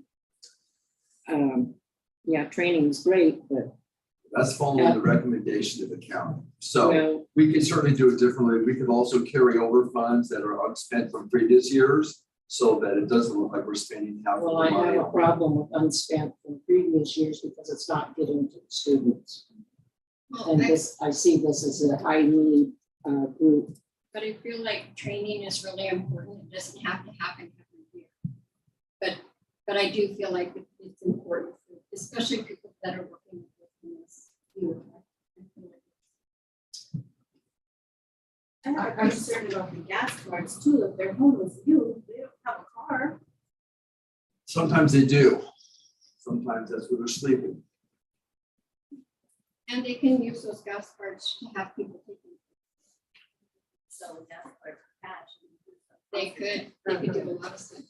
If I can make a suggestion, when it comes up for the approval, if you could tie the MOU and you guys have approved, to see if it ties into what this is, so that you can read on the MOU what the monies are to be spent on. And I think it will give you some more information as to how, where the training and things of that nature. If you can get that attached to MOU, it'll play out a little bit more. Can I just address the training issue? I think that the purpose was to identify there is a requirement that we send someone to the annual training. And so the county recommended to expand that because one of the issues that we have is under identification or rapid response. So that's part of the training. There are other places we can have, but I think that the funding is flexible enough that we have educator effectiveness fund. So I think that supporting that training doesn't necessarily have to come out of there. I think it's identifying that is a need. So I think we can work with our finances to support trainings that could support this effort and leave more money for direct services. Or alternatively, there are funds, Title I for homeless youth set aside, foster youth are served by supplemental concentration. I think it was just kind of saying here are some priorities for the staff that are working with this program. Yeah, and I just feel like a lot of times our classified staff are put into positions that they aren't necessarily trained to provide the services that there's, and so I think the training is important. I don't think it should happen every year, but I think it should happen at least once. I had a quick comment and I just want to reiterate that my name is Robert and I'm just as a community member, not anything with my job or anything, but I just want to make a quick comment on the Winco thing. I wonder if there's any type of way of doing a quote unquote type of shadow shopper, because if you give a family a Winco card and they only get, sugar or whatnot, how are we knowing that they're getting fruit and produce and bread and the essentials? With the gas thing, I wouldn't shy away too far away from that because some homeless people do have generators that they need gas for. So the realization that, okay, generators might need gas and that 5-gallon, 8-gallon tank, that's what they could use for that. But yeah, it's just a matter of shadowing. If you get a shadow shopper or something that, ensures that they are getting those basic needs met and a lot of noodles and stuff. So yeah, Cow Fresh is always good too. I know that, I don't know if this is something that's in the approval process, but it really is supportive of families and students, especially young students who don't have access to transportation and things, to have like a McKinney Vento, petty cash, like if you need underwear and bra and you have to fill out an OSR, like that's not helpful. You know what I mean? To get something 4 weeks from now because of, you know what I mean? This is something you need right now. This kid was finally brave enough to tell you that I need like, you know, kits for like health and hygiene. That's easy to have something created and ready to go. But specific clothes, specific shoe size, we can't stock that or predict what kids will need. And if we want to have like, and you know, and I hear the concern about like Foot Locker and stuff, or you know, like having like cards, you know what I mean? Like, well, they could sell that, get cash and do whatever with. Well, then these might be specific services that your outreach people are doing, or that, you know, like your administrators are doing. You know, that there is like a schedule of events. If you have your students identified, it's kind of like they should know, like on the last Friday of the month, we're ripping to town, you know, to get things that you guys might need individually. And we have the petty cash, we have the cards or whatever to help facilitate that and make it be a part of their calendar and routine. Because this inefficiency of getting them the stuff that they need because we're concerned that they're going to sell a card or get drugs or you know whatever, you know what I mean, like alcohol, then make sure that you have the resources right on the campus for the adults to go ahead and facilitate. And those are good ideas. It's just like a lot of social programs. I think that we provide services and provide funds, and I don't feel like it's totally up to us to say how that, you know, it's like when I give a guy at McDonald's $5, I don't require him to go in and buy a meal. I'm giving him that $5, hoping that's what he's going to do. So, I mean, I don't know if we can keep that close tabs on gift cards. And I mean, I like your idea of taking the kids in to do the shopping, and that our staff could be used for that if that's possible. But yeah, I've never been one that says, don't give it to them because they're not spending it. I like to leave that up to them to take care of themselves. So, but you know what, it's not me. This is just a It just discussion. seems like we could just like thread that back to the trauma-informed conversation, because like trauma-informed is like means really having relationships, right? Like strong relationships. So like if I'm working with foster youth and they, like Maggie said, can come to me and ask me for what they need, I go to town probably once every week or two. I could have a list, right? And get those things, I think, and not necessarily even have to transport the kid, right? But if they trust me enough to tell me what they need, then we could just get it to them, right? And that's for community Seems like, partnerships. you know, but it seems like those relationships are really important in order to make those things happen. So does the school district have a process for? We do, and a lot of so with the MOU, if you've got a copy of the MOU, and then if you take a look at that, a lot of other districts, what they do is they find and create partnerships outside. We have, I believe it's the Brown Bag that through Tribal Canada, that actually students on Friday get bags of food. And so when you're working with the homeless foster youth, you're creating these relationships with other agencies, so that when we're talking about, we're worried about the food, the spending, there's other agencies out there that can do that. So there's no question, there's no audit findings, there's no hesitation in regards to that. So if our liaisons or whomever we have reaching out on behalf of our students, reach out to these other agencies, they can assist. We have several agencies that assist right now with homeless foster youth. And I think if we continue with that path, it's a lot easier to be able to provide some of these things that we're having questions, like going to the RICO. Okay, well, if we're able to provide brown bags, whatever, I'm not sure what it's called exactly. So my question, what I was getting at, it kind of went in a different direction, was do we have a account somewhere so that we're not having to fill out the OSR, but Maggie has a staff member over at the high school that goes out and picks up these things that the kids need, so that they're not having, and then they bring the receipt back and they give you, I don't know what the process is.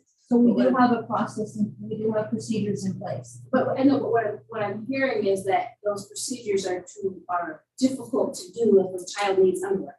Okay, let's just say that. Not if you open something up. If you know at the beginning of the year that you're going to need some requirements on purchasing these things, you could open up an OSR for the individual that may go out and buy it. You could open up anywhere. Okay. But I'm asking but they because I have to don't go know. out and we have to do like a reimbursement for something that's quick. Because we don't, the accounts we do have, a lot of the stores, Target, they don't take purchase orders.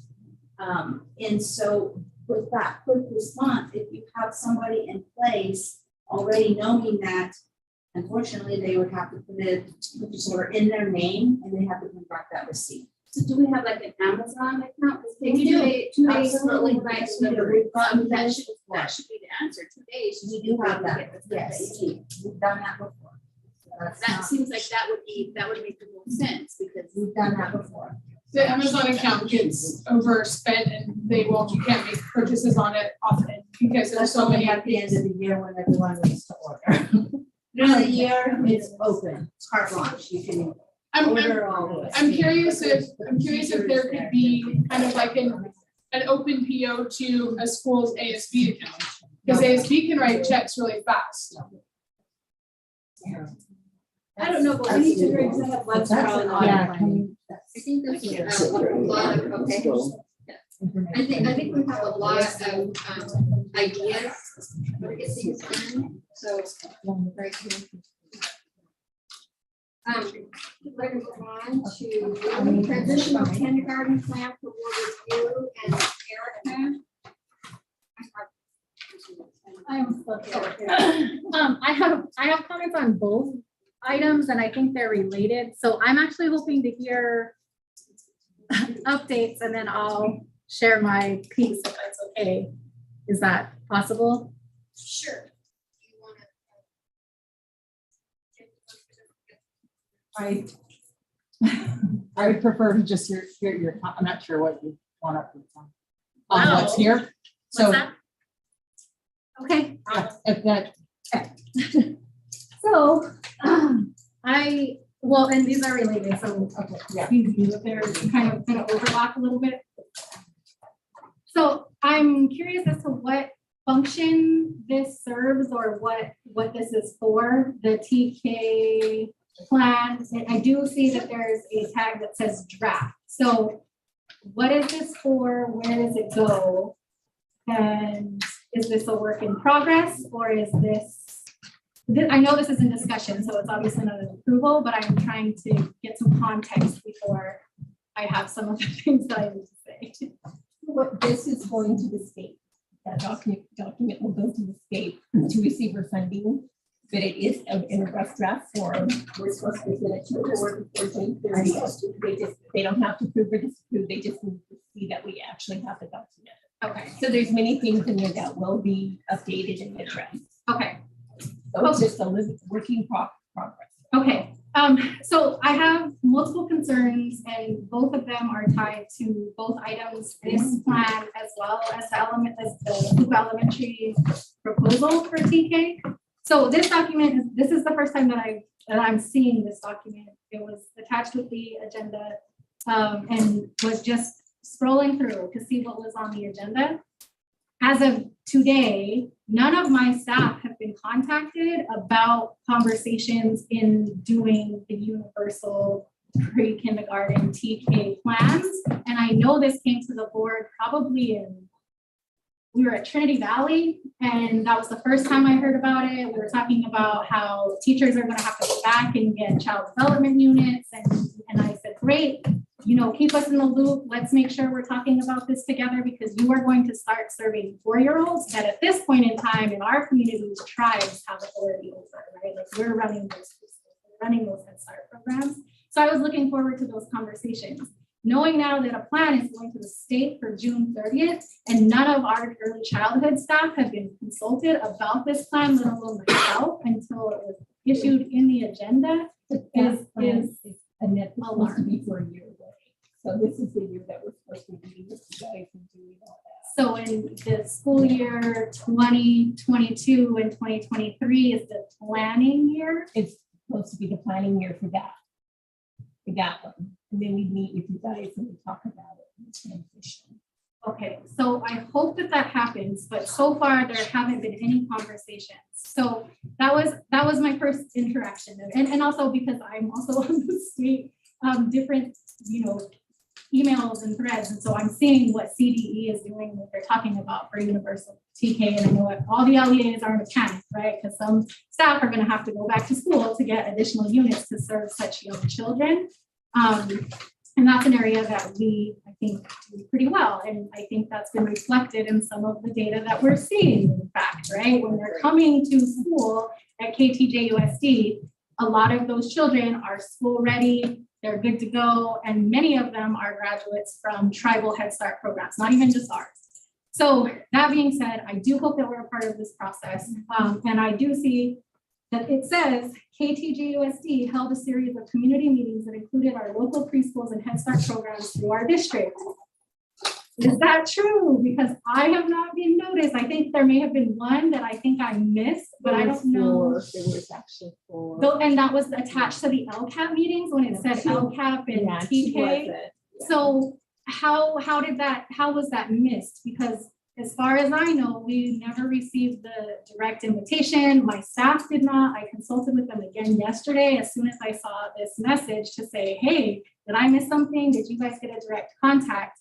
And their answer was no. So again, portraying data and submitting plans with accuracy is crucial. And so I'm hoping that maybe it was just us that got missed, but I've also talked to a few others. Well, yeah, I'm the Yurok Tribe Education Coordinator for the Head Start program, and I had no idea.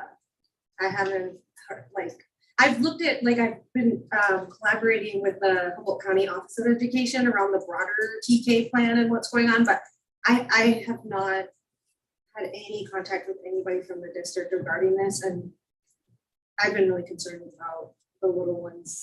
Well, you'll be getting an invitation shortly. We'll set up, Eric, I'll set it up with you and let's just calendar it in. Great. Okay, that sounds good. I didn't get to read it all the way, but I am comments. able to. Okay. So I just wanted to make sure that was, and I didn't know, were there meetings with Little Creek Head Start, and did that suffice as your, I guess, outreach? So just understanding that. And I guess the way that I had read it too, because there are students listed for the 2022, 2023 column. Yeah, that in was this Trinity plan. Valley. Okay. All right, so I'll pause and then, unless there's other, and then I'll address Cooper Valley Elementary. And we School. know what you're going to say for the I'm next. sure you do, and I have dates and. I think this is For the background. Scotty Alpha 4 came to us about 3 weeks ago and asked if it was possible to do TK at Bell. And we told him, we already said no, we said he wasn't doing it. The only place we were doing it, we told Eric and everybody that this is valid. He wanted to sit down and come up with a proposal, so we said, we met with them, he gave us his proposal, and we can answer whether he could do it or not do it. So we wrote it up, and this is where we're at. We haven't decided to have it or not have it at this point in time. Because we'd already told them no, we already told parents no, we told Rock Country no, we're not having to move out, we're not doing TK next year. So. Erica, I have a question. Does the tribe provide services for this age? They do. Yeah. It's not something that our community or all our children will be affected negatively if we don't have a TK. Correct. It's hard to know the wait list if there are some children 4 years old that are in the woodworks that aren't in our centers that could benefit or would possibly enroll. I'm not opposed to TK. It's just, again, the system, because, for Hoopa Elementary School in particular, I had to go back in my emails because I was just like, oh my gosh, what is going on? But in April, it was late April that we were asking point blank in board meetings, in passing, Dana, what's going on, that we were told we need to make a decision because our Head Start graduates are going to finish in May, in middle of May. And so those TK graduates that would be TK eligible would need to know at that point if they were going to participate in our graduation ceremonies or not. And so we were told that they are not going to.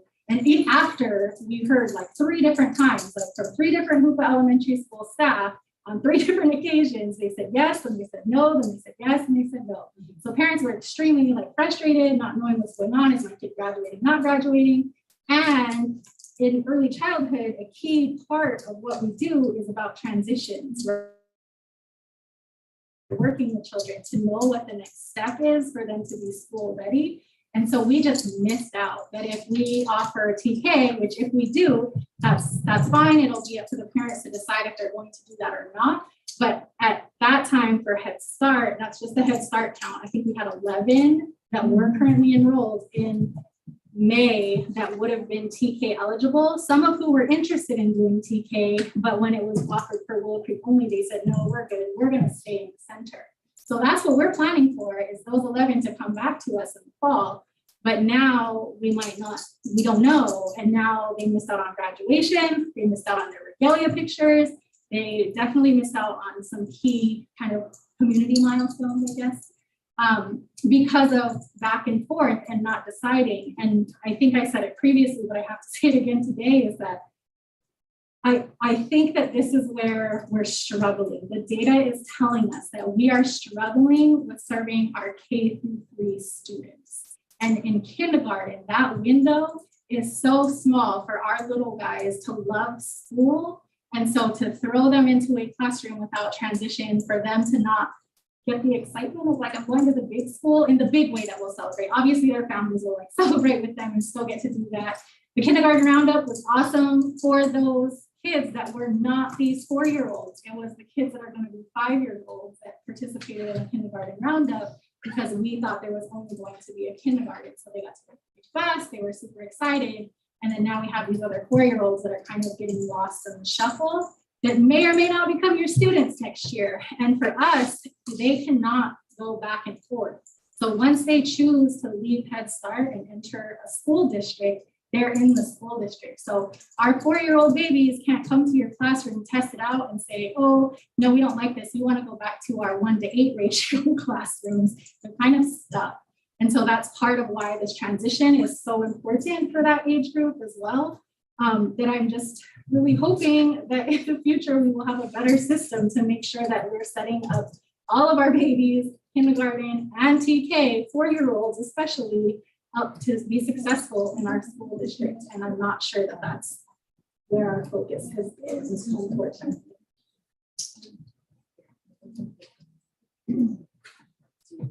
So I guess my question is there a Hoopa Elementary School TK? And do I need to tell Child Development, who has graduation on the 30th, those families this week who are graduating, I don't even know what I'm supposed to do. There hasn't been anything, we haven't approved it. The state Department of Education hasn't got it all together yet.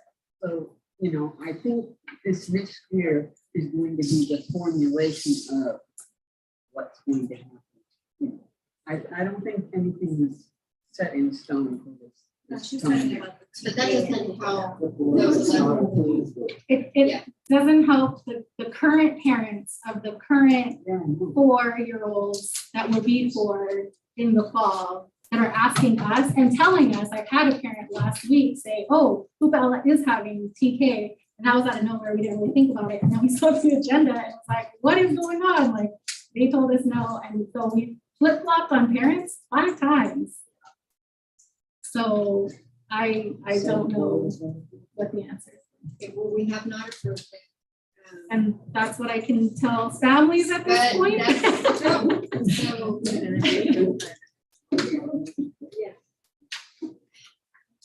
And he put it on there just to see if they'd approve or not approve.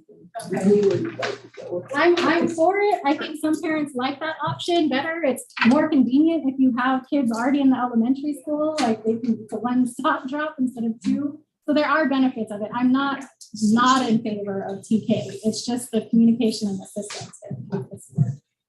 Well, and I just wanted to acknowledge Erica from a upper elementary, middle school teacher perspective. I really feel like preschools are excellent at serving 4-year-olds. This whole TK initiative has been. However, the two big things that we have to consider are our staffing, our enrollment, and our facilities. Because when we really needed to give the answer, we were looking at, there was just no space at Hoopa Elementary.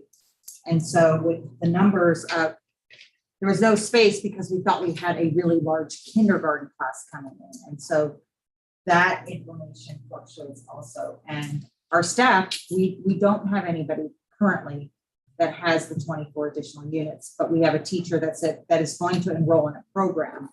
So, and I agree, it is an extension for the K-12 system. Can you give a definitive yes or no for the audience? I don't have the enrollment numbers. This was the planning of the model, so no. I mean, as of now, There will be no TK this. I don't As of have today. enrollment For data. I don't 4-year-olds. have, this is, So you don't have a teacher, you don't have the we facility. do have the teacher. We have a teacher. She's not currently credentialed, but So there's how one is she more gonna be year. Okay, I don't like this waffling when we're giving information to the community. The school board has not approved Yeah. this, so is that our answer? I don't know. Yeah. So we are provide not enrollment data? having kids at No. Hoopa L of 4th grade this coming year, that's the question. I don't have the data to say yes. So I would say the answer would be no, it's not approved. We don't have the enrollment. That's what data to they're support. asking. So yeah, it's a no. Wasn't approved by the, What- in a yeah. timely manner. It's this No, waffling, no. it's this waffling that gets everybody confused. So no. Thank you. Yeah, I just want to reiterate the experience. The kids from the Europe Tribe Head Start have been going through the same thing, and we haven't been able to give the same answers. And it hasn't just been this year, but other years in the past as well. When we just haven't known, we don't know how to guide them. So we're like, we don't know if you should graduate your child. And I do want to add that the Office of Head Start does mandate to us that if our children have a TK program available to them, they have to go. We can't keep them if they have a program available to them. So that's been doubly confusing because sometimes we don't know. And so we try to, keep their spot until we're sure they have a place. But the graduation thing, and my daughter's in 6th grade, that actually happened to her at the Orleans. We didn't know, and she didn't graduate, and then she ended up getting into TK, so she didn't, that happened. But I do want to express concern. I'm not like fundamentally against the TK thing, but I do have a lot of concerns as an early childhood educator because what we've learned over time is that children that age learn fast through like a play-based curriculum. And they can learn all their academic skills through a play-based curriculum, but it's like, that's what's developmentally appropriate for them. So I'm just concerned that I don't want to see like a program just happen that's not play-based and that's not like appropriate for them because their first year of school is like kind of like what dictates to them if they like school, right? Do I like school? Am I smart? Do I want to do this, right? And it can really affect their like success in going to college, what their first experience is. So I just really want to be with caution so that when we do implement, TK or universal TK, that we're doing it right, like with a play-based curriculum. Okay, Hoopa Valley High School Board report, are you ready to?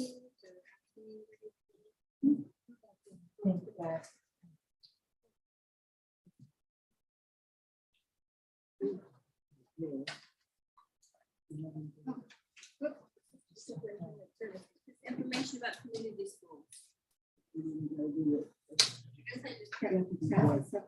Assistant Superintendent Student Services report.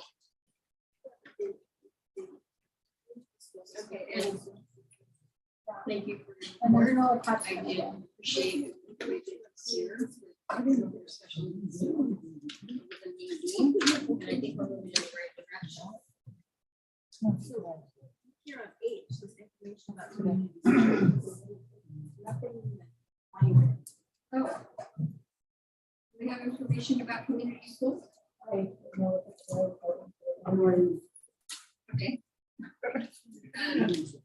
Yeah. Actually, I moved way down the list. I think I moved another. Okay, No, it's just information. I'll send out some. okay. Trustee reports. Does anybody have any trustees having reports? I had a fabulous report ready to go, but we already talked about it, so we're good. Okay. And I imagine that was one of these too. I would like to thank Craig for his time at high school. I see he's already left, but I just want to commend him on his service to our students at the high school during his tenure.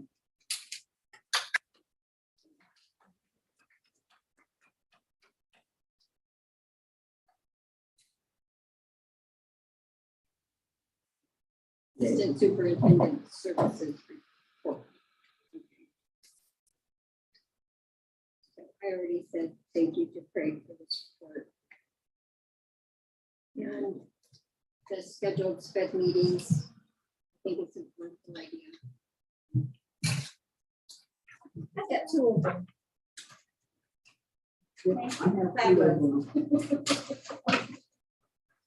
We get one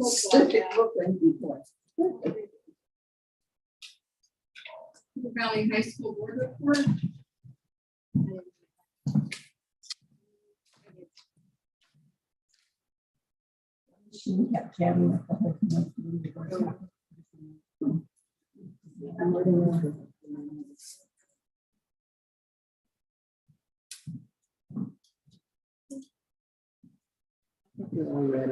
Okay. Well, I want to acknowledge everybody and thank you for your board reports. It's always nice to read what's going on in the schools. I get Orleans pretty regularly. And actually, Do we have any kind of reward system for teachers that have math scores that are so far advanced, like when they really do a good job with their class? Do we have any kind of reward system?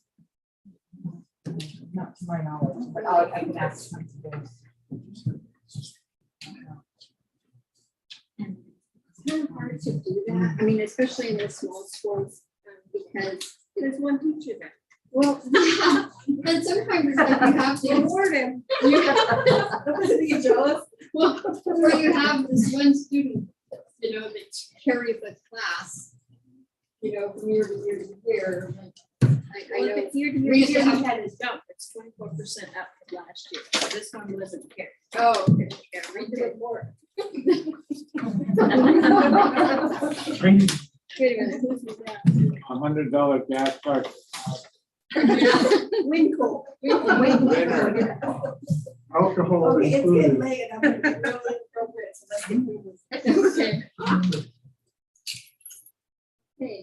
Can I have an emotion for- I move we adjourn. I second All in favor? it.